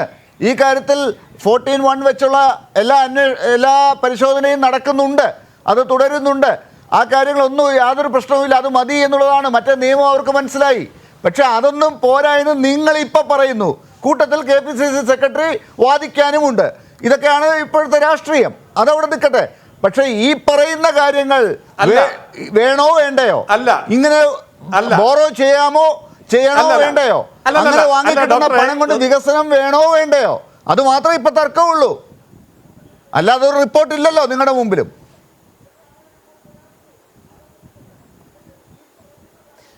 അതല്ല തർക്കം ലാലെ, അതിന് ഞാൻ വ്യക്തമായി മറുപടി പറഞ്ഞു. ഐസക് സാർ ചോദിച്ച ചോദ്യത്തിന് ഞാൻ വ്യക്തമായി മറുപടി പറഞ്ഞു, താങ്കൾ ചോദിച്ചതിന് മറുപടി പറഞ്ഞു. പോയിന്റ് ഇതാണ്, ഇവിടെ CAG ആവശ്യപ്പെട്ടിരിക്കുന്നത് ഇത്രയും വലിയ ഫണ്ട് കൈകാര്യം ചെയ്യുന്ന കിഫ്ബിയുടെ അക്കൗണ്ട് ഓഡിറ്റ് ചെയ്യാൻ സമ്പൂർണ്ണമായിട്ട് സെക്ഷൻ 20 അനുസരിച്ച് അനുവദിക്കണം എന്ന ഒരൊറ്റ കാര്യത്തിലേ നമുക്കിവിടെ ഡിസ്പ്യൂട്ട് ഉള്ളൂ. ബാക്കി കാര്യത്തിൽ ഡിസ്പ്യൂട്ട് ഇല്ല. എന്തുകൊണ്ടാണ് കേരള സംസ്ഥാനം തയ്യാറാവാത്തത്? നിങ്ങൾക്ക് ഇപ്പോഴും അതിനകത്ത് സംശയം തീരുന്നില്ല എന്നുള്ളിടത്താണ് ഇതിലെ രാഷ്ട്രീയം. ഞാൻ വരാം അഡ്വക്കേറ്റ് ജയസൂര്യൻ, താങ്കൾ ആ മറുപടി പറഞ്ഞത് കൊണ്ട് ഞാൻ വരാം. അങ്ങ് പൂർത്തിയാക്കി എന്നാണ് ഞാൻ മനസ്സിലാക്കുന്നത്. രാഷ്ട്രീയമല്ല. ശ്രീ സജീവൻ, ഈ കാര്യത്തിനകത്ത് തീർച്ചയായും ഒരു രാഷ്ട്രീയമുള്ളത്. തെരഞ്ഞെടുപ്പ് കാലഘട്ടത്തിൽ ഒരു അന്വേഷണവും ആ കാര്യത്തിൽ നമ്മുടെ നിയമം അനുസരിച്ചല്ല കാര്യങ്ങൾ നടക്കുന്നത്, ഭരണഘടനാ സ്ഥാപനങ്ങൾ അത്തരത്തിൽ അഭിപ്രായപ്പെട്ടു എന്നൊക്കെ പറയുന്നത് ഏത് തരത്തിലാണ് ജനങ്ങളുടെ മുമ്പിലേക്ക് അവതരിപ്പിക്കുമ്പോൾ ഉണ്ടാകുന്ന ഒരു പ്രതിച്ഛായ എന്നുള്ളത് നമുക്കറിയാമല്ലോ. ഈ കാര്യത്തിൽ കോൺഗ്രസും കൂടി അതിൽ കൂട്ടുനിൽക്കുന്നു എന്നതാണ്. കോൺഗ്രസ് ഇവിടെ ഭരിച്ചു വന്നിരുന്ന ഒരു ഘട്ടത്തിൽ 1999 മുതലുള്ള ആ കിഫ്ബി ഇവിടെ എന്തൊക്കെ ചെയ്തു എന്നുള്ളതും നമ്മുടെ ഈ ചർച്ചയിൽ വരുന്നുണ്ടല്ലോ. ഈ വായ്പയൊക്കെ എടുത്ത് തന്നെയാണ് മുന്നോട്ട് വന്നത് എന്നുള്ളതാണല്ലോ നമ്മളിപ്പോൾ അറിയുന്നത്.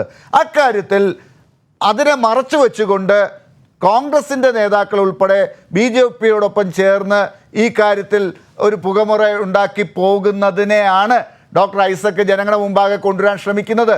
പ്രതിപക്ഷ നേതാവ് ഇന്ന് ആ കാര്യത്തിൽ ഉത്തരം പറഞ്ഞിട്ടില്ല. എന്തുകൊണ്ട് ആ കാര്യത്തിൽ അദ്ദേഹം ഉത്തരം പറയണ്ടേ? പൊതുസമൂഹത്തിന് അങ്ങനെ ഒരു ചോദ്യം ഇല്ലേ ഇപ്പോൾ? പ്രതിപക്ഷ നേതാവ് ഇപ്പൊ പറയില്ല. കാരണം ഇവിടെ ഞാൻ നേരത്തെ പറഞ്ഞ രാഷ്ട്രീയമാണ് ഇവിടുത്തെ പ്രധാനപ്പെട്ട കാര്യം. ഇപ്പൊ ഒരു തെരഞ്ഞെടുപ്പ് വരികയാണ്. ആ തെരഞ്ഞെടുപ്പിന്റെ കാര്യത്തിൽ സത്യസന്ധമായിട്ട് കാര്യങ്ങളെ കുറിച്ച് പറയുമ്പോൾ അത് അവർക്ക് അനുകൂലമായിട്ട് പോവില്ല. ഇവിടുത്തെ പ്രശ്നം ഏറ്റവും പ്രധാനപ്പെട്ട ഇതാണ്. തെരഞ്ഞെടുപ്പ് ഘട്ടത്തിൽ ആരോപണങ്ങൾ കൊണ്ടുവരിക.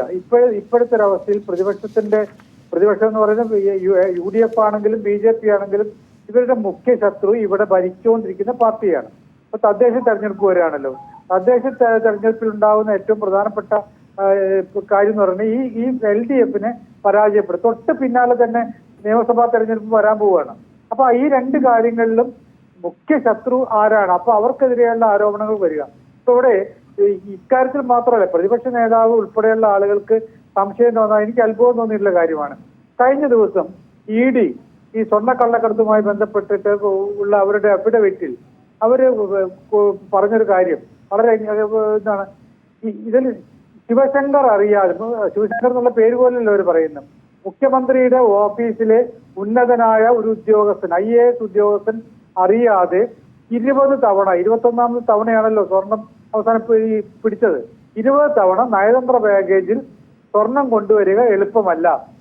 എനിക്ക് മനസ്സിലാവാത്ത, സാധാരണ ഒരു വ്യക്തി എന്ന നിലയിൽ ഒരു ജനങ്ങളിൽ വലിയ എന്താണ് ഇതൊന്നുമില്ലാതെ വെറും സാധാരണക്കാരൻ എന്ന നിലയിൽ എനിക്ക് മനസ്സിലാവാത്ത, മുഖ്യമന്ത്രിയുടെ ഓഫീസിലെ ഏതെങ്കിലും ഒരു ആൾക്ക്, മുഖ്യമന്ത്രിക്കോ മുഖ്യമന്ത്രിയുടെ ഓഫീസിലെ ഉന്നതന്മാർക്കോ എങ്ങനെയാണ് ഈ സ്വർണ്ണക്കള്ളക്കടത്തിന്റെ നിയന്ത്രണം കൊണ്ടുവരാൻ പറ്റുക? അത് അവിടെ ഒന്നുള്ളത് വിമാനത്താവളമാണ്. അത് മുഖ്യമന്ത്രിയുടെ ഓഫീസിന് ഒരു പങ്കുമില്ലാത്ത കാര്യമാണ്. രണ്ടാമത്തെ കസ്റ്റംസ് ആണ്. കസ്റ്റംസ് ഡിപ്പാർട്ട്മെന്റ് നിയന്ത്രിക്കുന്നത് സംസ്ഥാന സർക്കാരല്ല. ഇത് രണ്ടും കേന്ദ്ര സർക്കാരിന്റെ കീഴിലുള്ള കാര്യങ്ങളായിട്ട് എങ്ങനെയാണ് ഇങ്ങനെയൊരു കാര്യം ഈ അഫിഡവിറ്റിൽ അവരുടെ സത്യവാങ്മൂലത്തിൽ എഴുതി ചേർക്കുന്നത്? ഈ ശിവശങ്കറാണ് ഇതിന്റെ കിങ് പിൻ എന്ന് പറയുന്നത് മാത്രമല്ല, ഇതോടെ ഒരു സ്വപ്നയെ മാപ്പുസാക്ഷിയാക്കാനുള്ള ശ്രമം ഉണ്ടെന്ന് പറയുന്നു.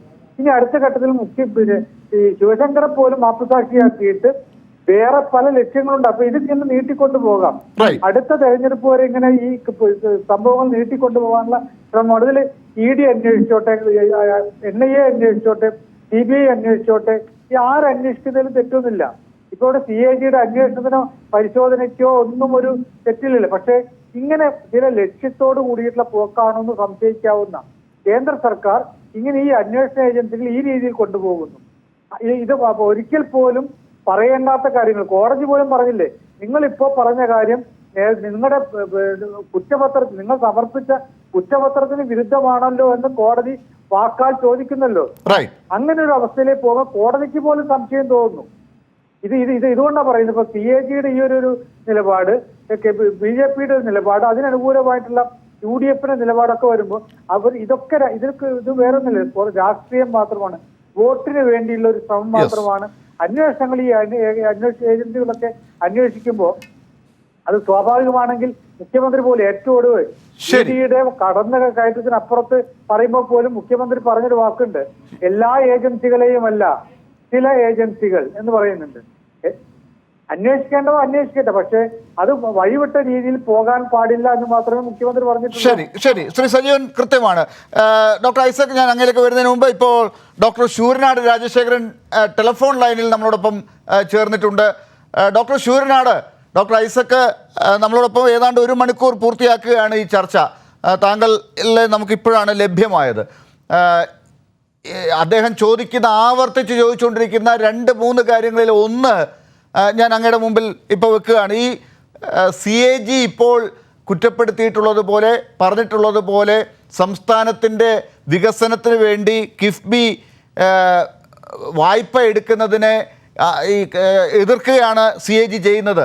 അത്തരം വായ്പ എടുക്കൽ പരിപാടി വേണ്ട, അതിന് നമുക്ക് അവകാശമില്ല എന്നൊരു വാദം UDFനുണ്ടോ കോൺഗ്രസിനുണ്ടോ എന്നാണ് ഡോക്ടർ ഐസക്കിന് അറിയേണ്ടത്. കാരണം മുൻപും ഇവിടെ നടന്നിട്ടുള്ള ഒരു കാര്യത്തെ ആണല്ലോ നമ്മളിപ്പോൾ തുടരുന്നത്, കേരളം തുടരുന്നത്. 99 മുതൽ ഇവിടെ നടന്നു പോകുന്ന ഒരു കാര്യമാണല്ലോ.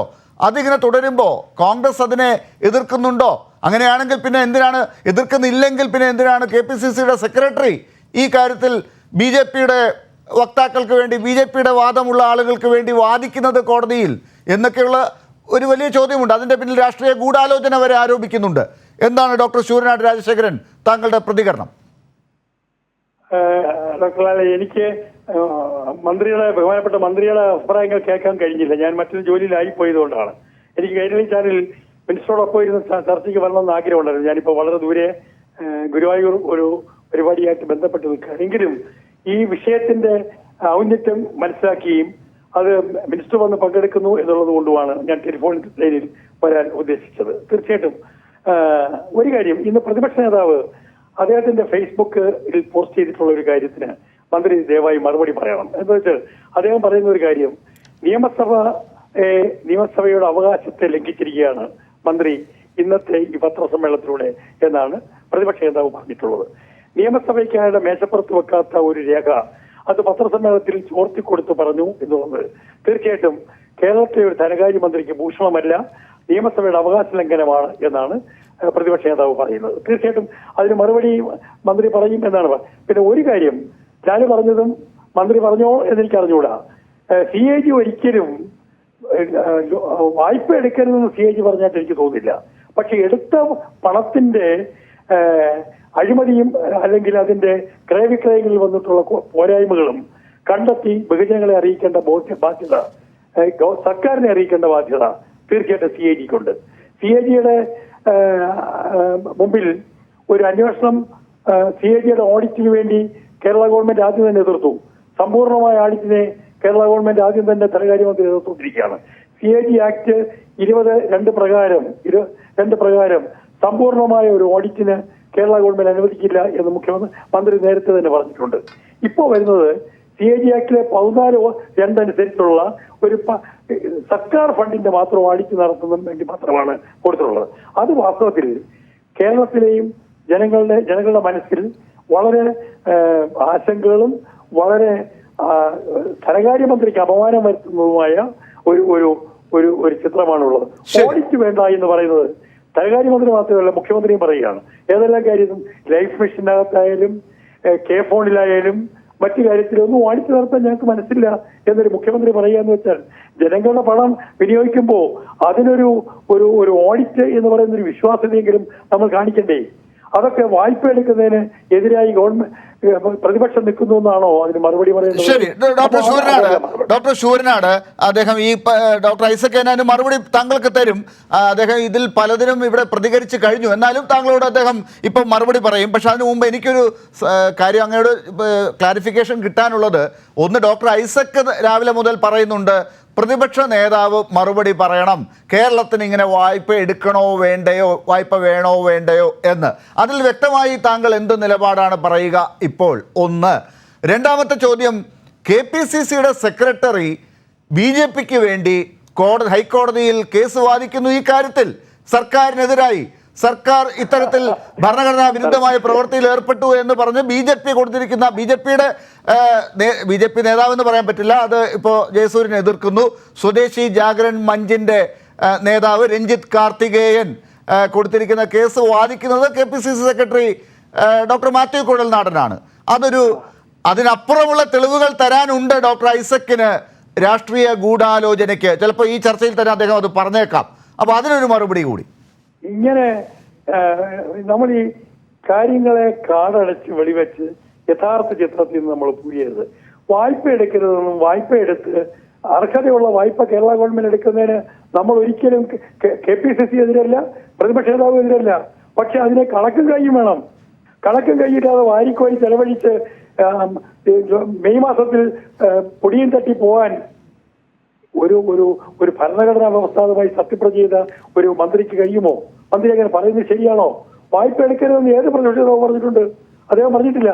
പക്ഷെ മസാല ബോണ്ടിൽ വായ്പ എടുത്തപ്പോ അതിന് കേരളത്തിലോ ലോകത്തോ കേൾക്കാത്ത രീതിയിലുള്ള വായ്പ കൊടുത്തിട്ട് വിദേശത്ത് പോയി വായ്പ എടുത്തുകൊണ്ട് വന്ന ഈ മന്ത്രിയെയും നമ്മുടെ ധനകാര്യമന്ത്രിയെയും മുഖ്യമന്ത്രിയും ഒക്കെ കേരളത്തെ ജനങ്ങൾ എങ്ങനെയാ കാണുന്നത്? ശരി, അപ്പൊ വായ്പ എടുക്കുന്നതിന് എതിരല്ല ഡോക്ടർ ശൂരനാട്, എതിരല്ല. പ്രതിപക്ഷ നേതാവ് നാളെ അത് മറുപടി പറയുമായിരിക്കും. ഇനി ഞാൻ പറഞ്ഞ മറ്റേ കാര്യത്തിന് കൂടി വ്യവസ്ഥാപിതമായ മാർഗത്തിൽ ചെലവഴിക്കണം. ശരി.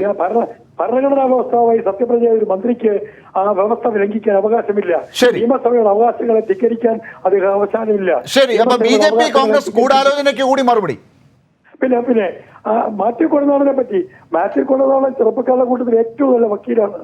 ആ വക്കീലിനെ തേടി വന്നിരിക്കുന്ന അദ്ദേഹം കോൺഗ്രസിന്റെ നയപരിപാടിക്ക് വിരുദ്ധമായി വാദിക്കുന്നില്ല. അദ്ദേഹം പറയുന്ന ഒറ്റ കാര്യമുള്ളൂ, കള്ളക്കണക്ക് എഴുതി വെച്ച് ഓഡിറ്റ് ചെയ്യാൻ സമ്മതിക്കത്തില്ലെങ്കിൽ അതിനെതിരെ ഏത് സാമൂഹ്യ സംഘടന വന്നാലും അതിന് അനുകൂലമായി കേസിന് പോകുന്നതിന് ഞങ്ങൾ അനുവാദം കൊടുത്തു. അല്ല സാർ, അത് താങ്കൾ തെറ്റിദ്ധരിച്ചു എന്ന് തോന്നുന്നു. കാരണം കേസ് BJPയുടെ അല്ല, ഈ രഞ്ജിത്ത് കാർത്തികേയൻ കൊടുത്തിരിക്കുന്ന സ്വദേശി ജാഗരൺ മഞ്ചിന്റെ കേസ് ഈ സംസ്ഥാനം ഈ ഭരണഘടനാ വിരുദ്ധമായി വായ്പ എടുക്കുന്നു എന്നാണ്. അങ്ങ് പറഞ്ഞതും ഒരുപക്ഷെ നാളെ രമേശ് ചെന്നിത്തല പറയാൻ പോകുന്നു വായ്പ എടുക്കുന്നത് വേണം എന്നാണ്, വായ്പ എടുക്കാമെന്നാണ്. പക്ഷെ വായ്പ എടുക്കുന്നതിനെതിരായിട്ടാണ് കേസ്. ആ കേസ് വാദിക്കുന്നതാണ് KPCC സെക്രട്ടറി. മസാല ബോണ്ട് എടുക്കാൻ പോകരുത്.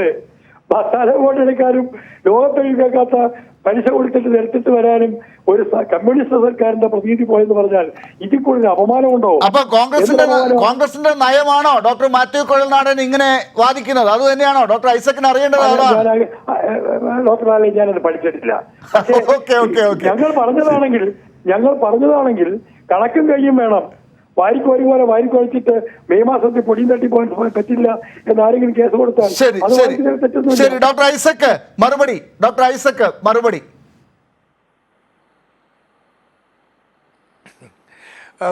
ഒത്തിരി പ്രശ്നങ്ങൾ വന്നിട്ടുണ്ട്.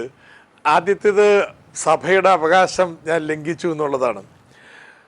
ഫൈനൽ റിപ്പോർട്ടാണെങ്കിൽ സഭയിൽ വെക്കുന്നതിന് മുമ്പ് പരസ്യപ്പെടുത്തുന്നത് തെറ്റ്. കരട് റിപ്പോർട്ടായിട്ട് സർക്കാരിന് അയച്ചിരിക്കുന്നതാണ്. ഇനി അതിൽ വല്ല തെറ്റുണ്ടെങ്കിൽ, സഭയുടെ അവകാശം ലംഘിച്ചിട്ടുണ്ടെങ്കിൽ പ്രതിപക്ഷ നേതാവ് സ്പീക്കർക്ക് കത്ത് കൊടുക്കാൻ പോകുന്നു പറഞ്ഞു. സ്പീക്കർ നിശ്ചയിക്കട്ടെ. ഇനിയിപ്പോൾ അതിൽ ഒരു ശാസനയോ എന്തെങ്കിലും ഉണ്ടെങ്കിൽ തന്നെ അത് ഞാൻ സഹിച്ചോളാം. എന്താ കാര്യം? ഈ റിപ്പോർട്ടിൽ പറഞ്ഞിരിക്കുന്ന കാര്യം അട്ടിമറിക്കാൻ ശ്രമിക്കുന്നത് ഈ കേരളത്തിൽ നടക്കുന്ന 50,000 കോടി രൂപയുടെ നിക്ഷേപ പരിപാടികളാണ്. അത് ഡിഫെൻഡ് ചെയ്യലാണ് ധനമന്ത്രി എന്ന നിലയിൽ എൻ്റെ പ്രാഥമിക ചുമതല. അപ്പം അതിൻ്റെ വഴിക്ക് വരട്ടെ. സഭാ അവകാശ ലംഘനം ആയിക്കോട്ടെ, അതിന് നടപടിക്രമം ഉണ്ടല്ലോ, അവിടെ വരട്ടെ. കാതലായ പ്രശ്നം എന്താണ്? രണ്ടുണ്ട്. ഒന്ന്, സംസ്ഥാനത്തിന് ഇതുപോലുള്ള ധനകാര്യ സ്ഥാപനങ്ങളോ പൊതുമേഖലാ സ്ഥാപനങ്ങളോ സ്ഥാപിക്കുന്നതിനും അതുവഴി അവർക്ക് വായ്പ എടുക്കുന്നതിനും അവകാശമുണ്ടോ? ആ കാര്യത്തിൽ ഇപ്പം രാജശേഖരൻ പറയുന്ന അവകാശമുണ്ടെന്നാണ്, C&G പറഞ്ഞ തെറ്റാണെന്നാണ്. വെരി ഗുഡ്, നിങ്ങൾക്ക് തർക്കമൊന്നുമില്ല. അദ്ദേഹം രാജസൂര്യൻ പറഞ്ഞത് തർക്കമില്ല, അദ്ദേഹത്തിന് യോജിപ്പാണെന്നാണ്.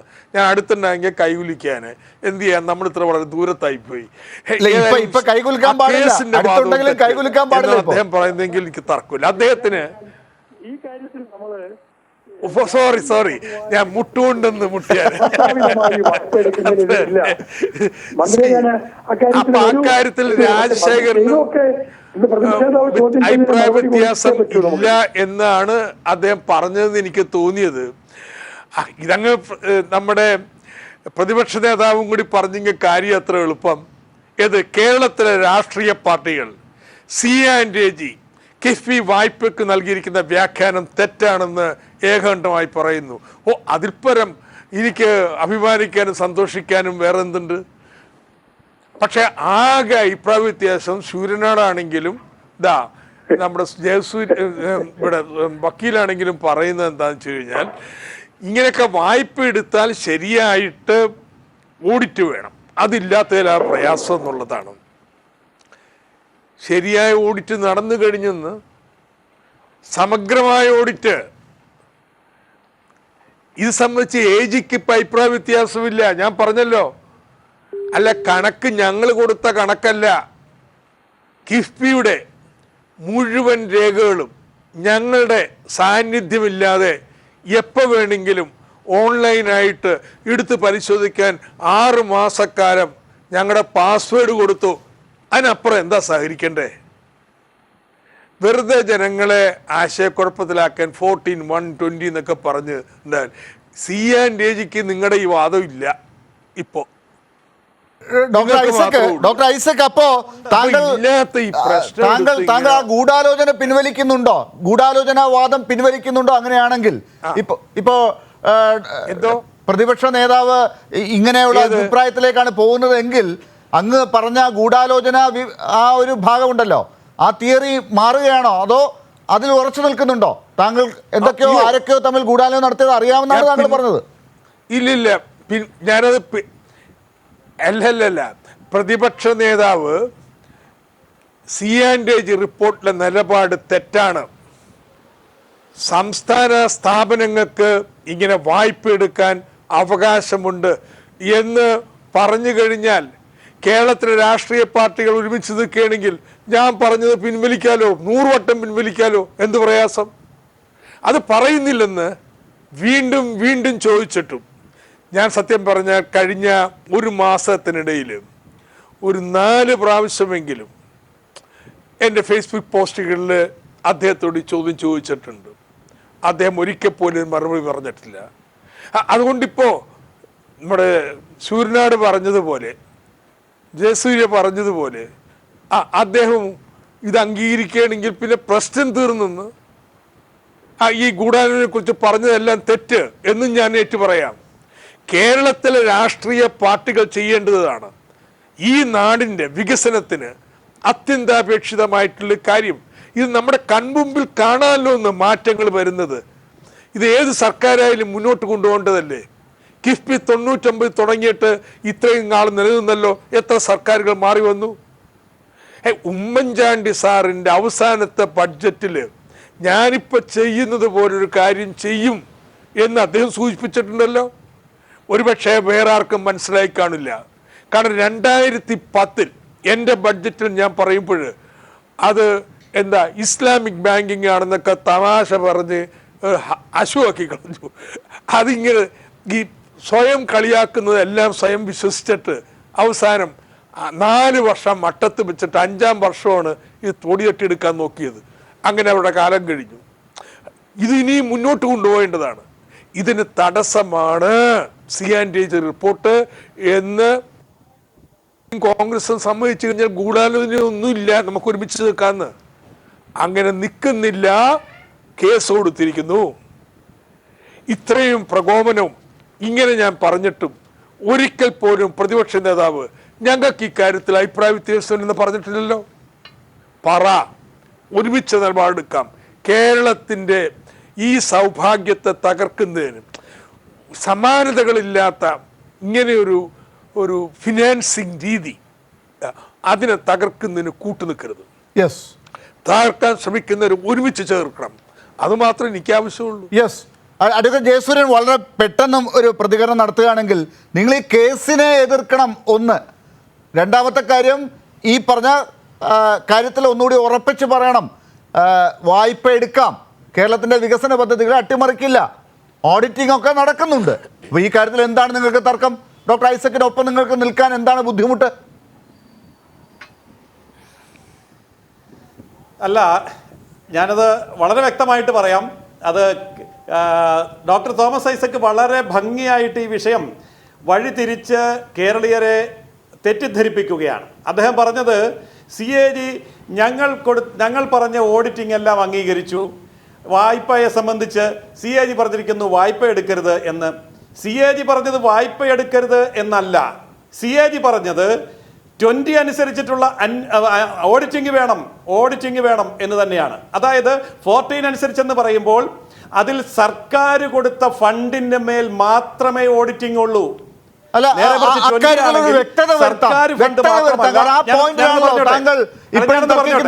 ഡോക്ടർ ഐസക് തന്നെ അവിടെ ഒരു സംശയമുണ്ടോ? അത് ജയസൂര്യന് വ്യക്തത ഇല്ലാത്തത് കൊണ്ട് പറയുന്നതാണ്. വായ്പ എടുക്കുന്നതിനെ കുറിച്ച് CAG ഒന്നും പറഞ്ഞിട്ടില്ലേ? ഓഡിറ്റിംഗ് മാത്രമാണോ പ്രശ്നം? ഇല്ല ജയസൂര്യ, ഞാൻ വേണമെങ്കിൽ അങ്ങേക്ക് വലിയൊരു തെറ്റിദ്ധാരണയുള്ളത് കൊണ്ടും നമ്മൾ തമ്മിൽ ഇങ്ങനെ പലതവണ കണ്ടിട്ടുള്ളത് കൊണ്ടും ഞാൻ ബന്ധപ്പെട്ട രേഖകൾ കൃത്യമായിട്ട് അങ്ങേക്ക് അയച്ചു തരാം. 14 വന്ന് പറഞ്ഞാൽ സർക്കാർ കൊടുത്ത പണത്തെക്കുറിച്ച് മാത്രമല്ല, ഏത് രേഖയും പരിശോധിക്കാനുള്ള അവകാശമുണ്ട് എന്നുള്ള CNDG സർക്കുലർ ഞാൻ അങ്ങേക്ക് അയച്ചു തരാം. ഇപ്പം അതേ ചെയ്യാൻ പറ്റൂ. ഇവിടെ ഇരുന്നിട്ട് തന്നെ അപ്പുറത്തേക്ക് ഇനി ബോധിപ്പിക്കാൻ കഴിയില്ല. ഇനി CNDG ഇതല്ല റിപ്പോർട്ടിൽ പറഞ്ഞിട്ടുള്ളതെന്ന്, അയ്യോ ഇത് ഞങ്ങൾ 14(1) പ്രകാരം അനുവദിച്ചുള്ളൂ, 21 പ്രകാരം അനുവദിച്ചില്ല എന്നുള്ളതൊന്നുമല്ല റിപ്പോർട്ട്. ഒരു ക്രമക്കേടും കിഫ്ബി കണ്ടെത്താൻ കഴിഞ്ഞാൽ ഈ അന്വേഷണത്തിൻ്റെ ഫലമായിട്ട്, എന്നിട്ട് റിപ്പോർട്ട് പരിശോധന വിഷയമല്ലാതിരുന്നൊരു കാര്യത്തെക്കുറിച്ച് തറപ്പിച്ച അഭിപ്രായം പറഞ്ഞിരിക്കുക. ഇത് ഭരണഘടനാ വിരുദ്ധമാണെന്ന്. അതാണ് റിപ്പോർട്ട്. അതുകൊണ്ടാണ് സാധാരണഗതിയിൽ ഒരിക്കലും നമ്മളൊരു ഭരണഘടനാ സ്ഥാപനത്തെക്കുറിച്ച് ഇങ്ങനെ വന്ന് പറയില്ല. ഇതിക്ക് മുമ്പ് ഈ 5 വർഷക്കാലത്തിനിടയിൽ എന്തെങ്കിലും സമയത്ത് ഈ ഓഡിറ്റ് വിവാദം ഉണ്ടായപ്പോൾ പോലും ഞാൻ ഒരിക്കൽ പോലും CNDG കുറ്റപ്പെടുത്തി വർത്താനം പറഞ്ഞിട്ടില്ല, എഴുതിയിട്ടില്ല. പക്ഷെ ഇങ്ങനൊരു വ്യാഖ്യാനം കൊണ്ടുവരുന്നത്, ഇങ്ങനൊരു കേസ് അവിടെ നിൽക്കുമ്പോൾ അത് ദുരുദ്ദേശത്തോടു കൂടിയാണ്. ഈ സംസ്ഥാനത്തിൻ്റെ ഈ വികസനത്തെ തകർക്കുന്നതിന് വേണ്ടിയിട്ടാണ്. അതിനെ സംസ്ഥാനത്തെ ഞാൻ പബ്ലിക്കായിട്ട് ജനങ്ങളുടെ ഇടയിൽ ഡിഫെൻഡ് ചെയ്തില്ലെങ്കിൽ പിന്നെ ഞാനെന്തിനാണ് ധനമന്ത്രിയായിട്ടിരിക്കുന്നത്? അതുകൊണ്ട് ഈ മാന്യതാ നിലപാടുകൾ, അല്ലെങ്കിൽ ഞാൻ അതിന് വിട്ടോ, ഞാൻ ഈ ഇത്രയും പറയാൻ പാടുണ്ടോ, ആദ്യം സഭയിലല്ലേ പറയേണ്ടത്? It's too big a thing അങ്ങനെ വിട്ടുകൊടുക്കാനായിട്ട്. അതുകൊണ്ട് പരസ്യമായിട്ട് പറഞ്ഞു, ഇനിയും പറയും, ഈ ഡിബേറ്റ് മുന്നോട്ട് തന്നെ കൊണ്ടുപോകും. കോൺഗ്രസിനും ഇങ്ങനെയുള്ള അവകാശം സംസ്ഥാനങ്ങൾക്ക് വേണം. കേന്ദ്രത്തിന്റെ ധനകാര്യ സ്ഥാപനങ്ങൾക്ക് വായ്പ എടുക്കാനുള്ള അവകാശം പോലെ തന്നെ സംസ്ഥാനത്തിന്റെ ധനകാര്യ സ്ഥാപനങ്ങൾക്കും അവകാശം വേണം എന്ന് കോൺഗ്രസ് പറഞ്ഞ തർക്കം തീർന്നെന്ന്. നിങ്ങൾ പറഞ്ഞ തർക്കം തീർന്നു. കേരളത്തിലെ ജനങ്ങളുടെ ആണ് രാഷ്ട്രീയം. ഈ വരാൻ പോണ തെരഞ്ഞെടുപ്പ് കാലത്ത് വരാൻ പോകുന്നത് ഒരു സംശയവും വേണ്ട. 16-ാം തീയതി ഇങ്ങനെയുള്ള നിലപാടുകൾക്കെതിരായിട്ട് ഇടതുപക്ഷ ജനാധിപത്യ മുന്നണി പ്രത്യക്ഷമായിട്ടുള്ള സമരത്തിലേക്ക് വരികയാണ്.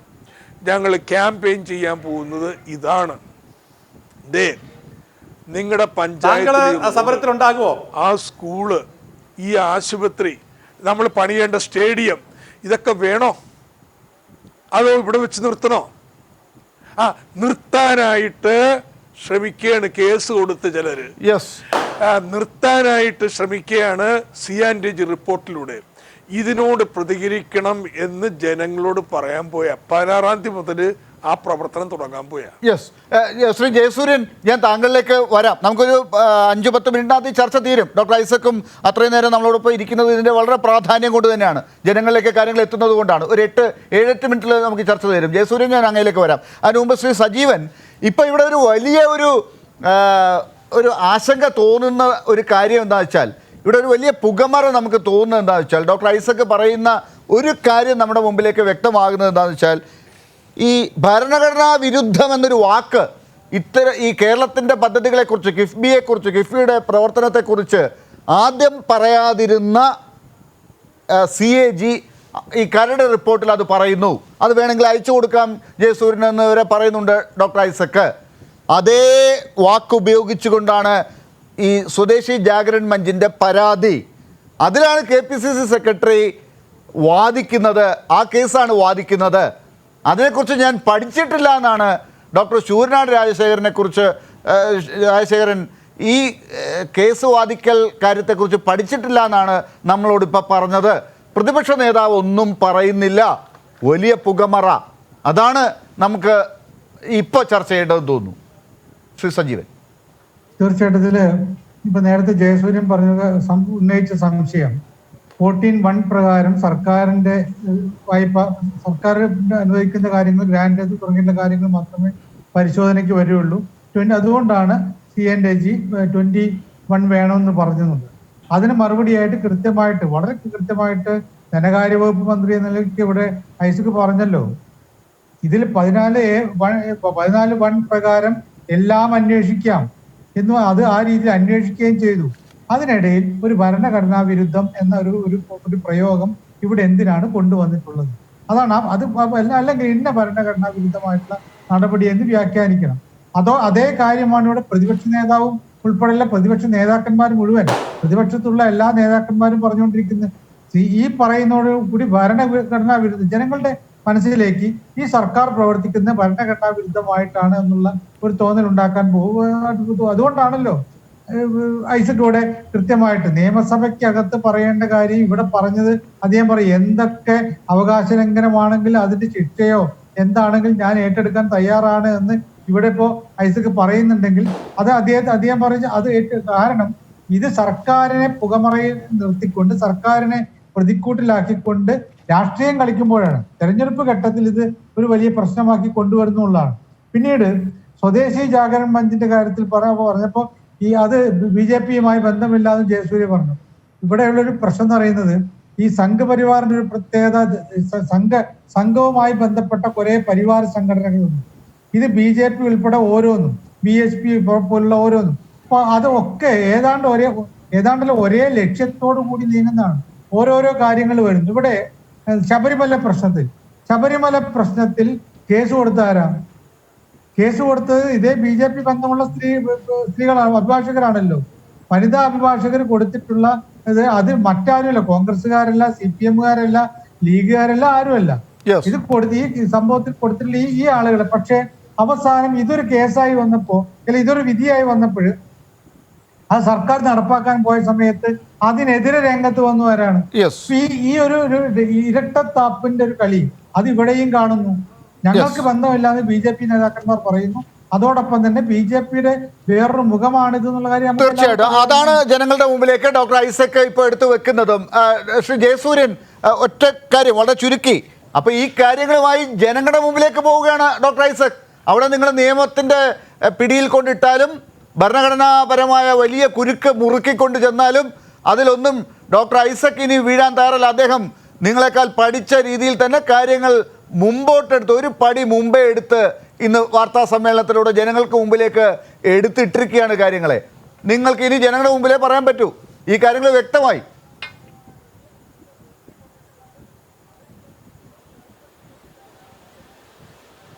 വളരെ ചുരുക്കി. അല്ല, ഡോക്ടർ തോമസ് ഐസക് അവിടെയൊന്നും വീഴാൻ പോകുന്നില്ല എന്ന് താങ്കൾ പറഞ്ഞതിനെ ഞാൻ അനുകൂലിച്ചു. കാരണം ഡോക്ടർ തോമസ് ഐസക് അതിന് മുമ്പേ വീണ് കഴിഞ്ഞിരിക്കുന്നു. ഇനിയിപ്പോൾ അവിടെ കിടന്ന് അദ്ദേഹത്തിന് ഉരുളാൻ മാത്രമേ പറ്റൂ. ഒറ്റ കാര്യം ഞാൻ വ്യക്തമാക്കാൻ ആഗ്രഹിക്കുകയാണ്. ഭരണഘടനാപരമായ ദൗത്യം നിർവഹിക്കാൻ CNTG-യെ അനുവദിക്കണമെന്ന് CNTG-ക്ക് പറയേണ്ടി വന്നു. CNTG പറഞ്ഞത് എന്താ?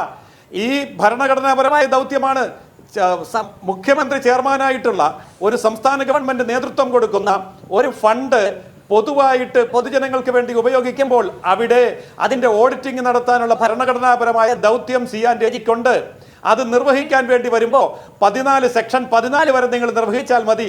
സെക്ഷൻ 20 അനുസരിച്ചുള്ള സമ്പൂർണ്ണ ഓഡിറ്റിംഗ് വേണ്ട എന്ന് പറഞ്ഞാൽ അത് ഭരണഘടനാപരമായ ദൗത്യ നിർവഹണത്തിൽ നിന്ന് CNTG-യെ തടയുകയാണ്. അതാണ് CNTG ചൂണ്ടിക്കാണിച്ചത്. ഞാനും കേരളീയ സമൂഹവും ചോദിക്കുന്ന ഒരൊറ്റ ചോദ്യമേ ഉള്ളൂ. 14 വരെ അന്വേഷിക്കാമെങ്കിൽ എന്തുകൊണ്ടാണ് 20 അനുസരിച്ച് സമ്പൂർണ്ണമായിട്ടുള്ള ഓഡിറ്റിംഗ്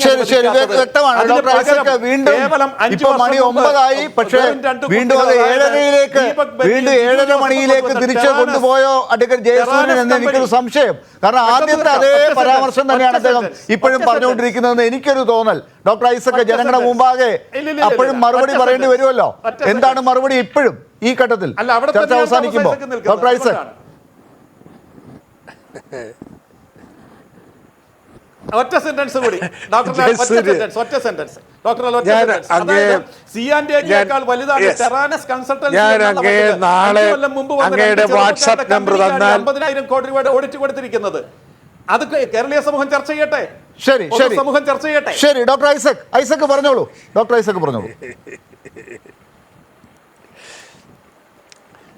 ജയസൂര്യൻ, അങ്ങേക്ക് നാളെ അല്ലെങ്കിൽ മറ്റന്നാൾ ഞാൻ തിരുവനന്തപുരത്ത് നിന്ന് കഴിഞ്ഞാൽ അങ്ങയുടെ ഈ ധാരണകളൊക്കെ തെറ്റാണെന്ന് സ്ഥാപിക്കുന്ന ഔദ്യോഗിക രേഖകൾ വാട്സപ്പ് ചെയ്ത് തരാം. ഏതായാലും എനിക്ക് തോന്നുന്നു എന്തിനാ ഇത്ര മുൻകൂട്ടി പറഞ്ഞത്? കാരണം ഞാൻ പറഞ്ഞല്ലോ, ഒരു കേസ് കൊടുക്കാം, എന്നിട്ട് ഇവിടെ കക്ഷി ചേർക്കാം, എന്നിട്ട് കക്ഷി ചേരാൻ പോകുന്ന ആള് എന്താണോ കേസ് നിങ്ങൾക്ക് വേണ്ടത് ഒരു കാര്യവുമില്ലാതെ ഇട്ട് കൊണ്ടുവരാം, എന്നിട്ട് അന്ന് വരെ മുണ്ടാതെ കാത്തിരിക്കണമെന്നാണ് പറയുന്നത്. ഈ സുപ്രധാന കാര്യത്തിൽ ഓഡിറ്റല്ല തർക്കമെന്ന്, ഓഡിറ്റല്ല. ജയസൂര്യനെ എത്ര കിടിച്ചു പറിച്ചാലും തർക്കമുള്ളത് സംസ്ഥാനത്തിന് ഈ ഭരണഘടനാപരമായ അവകാശമുണ്ടോ ഇല്ലെന്നുള്ളതാണ്. ഉണ്ട് എന്ന് ഞങ്ങൾ പറയുന്നു. കോൺഗ്രസ് നിയമസഭയെ ബാധിച്ചു ഇല്ല എന്ന് ഇപ്പം പറയോ ഇല്ലെന്ന് അറിയത്തില്ല. ജയസൂര്യൻ പറയുന്നു ഉണ്ടെന്ന് ഞാൻ സമ്മതിച്ചു എന്ന്. ഏതായാലും ജനങ്ങളോട് പറ, ഈ CAG ഈ റിപ്പോർട്ടിൽ പറഞ്ഞിരിക്കുന്നത് തെറ്റാണ്. ഓഡിറ്റ് വേണമെന്ന് നിങ്ങൾ പറഞ്ഞോളൂ. പക്ഷേ ഭരണഘടനാപരമായ അവകാശം സംസ്ഥാനത്തിനില്ല എന്ന് പറഞ്ഞത് തെറ്റാണ് എന്നൊന്ന് ഉറക്കെ ജനങ്ങളോട് പറ. അത് ഇത്ര കിട്ടിയച്ചാൽ മതി. കേരളം ഒറ്റക്കെട്ടായിട്ട് ഈ CAGയുടെ നിലപാടിനെ എതിർക്കാം, ഒരുമിച്ച് നിൽക്കാം. അത് കേരളത്തിൻ്റെ വികസനത്തിന് ആവശ്യമാണ്. അങ്ങനെ ഒരു നിലപാടെടുക്കാതെ നാട്ടിലിറങ്ങാൻ പറ്റൂല കേട്ടോ. കാരണം ജനങ്ങൾക്ക് വേണമെന്ന് ഈ റോഡും പാലവും കെട്ടിടവും സ്കൂളും ആശുപത്രിയും എല്ലാം ഇതെല്ലാം വേണമെന്നാണ് ഓരോ ജനവും പറയുന്നത്. അതുകൊണ്ട് ഇതൊന്നും വേണ്ട എന്ന് പറഞ്ഞ് കോൺഗ്രസിന് നിങ്ങൾക്ക് ഇറങ്ങാൻ കഴിയില്ല. അതിനു വേണ്ടി തന്നെയാ ഇന്ന് പരസ്യമായിട്ട് പറഞ്ഞു ചർച്ച മുന്നോട്ട് കൊണ്ടുപോകാം ജനങ്ങളുടെ മുന്നിൽ. അതാണ് ഡോക്ടർ ഐസക്കിന്റെ ധൈര്യം. ജനങ്ങളുടെ മുമ്പാകെ ഈ കാര്യങ്ങൾ പറഞ്ഞാൽ അവിടെ BJPക്കും കോൺഗ്രസിനും കൂടെ നിൽക്കേണ്ടി വരും എന്ന ധൈര്യമാണ് ഡോക്ടർ ഐസക്കിനെ കൊണ്ട് ഇങ്ങനെ അവകാശ ലംഘനം നടത്തിയെന്ന് വേണമെങ്കിൽ പറഞ്ഞോളൂ, ഞാനിത് പറയും എന്ന് പറയിച്ചത്. വളരെ നന്ദി ഈ ചർച്ചയിൽ ചേർന്നതിന് ധനമന്ത്രി ഡോക്ടർ തോമസ് ഐസക്, കോൺഗ്രസ് നേതാവ് ഡോക്ടർ ശൂരനാട് രാജശേഖരൻ, BJP നേതാവ് അഡ്വക്കേറ്റ് ജയസൂര്യൻ, മുതിർന്ന മാധ്യമ പ്രവർത്തകൻ A. Sajeevan. News and views അവസാനിക്കുന്നു. നമസ്കാരം.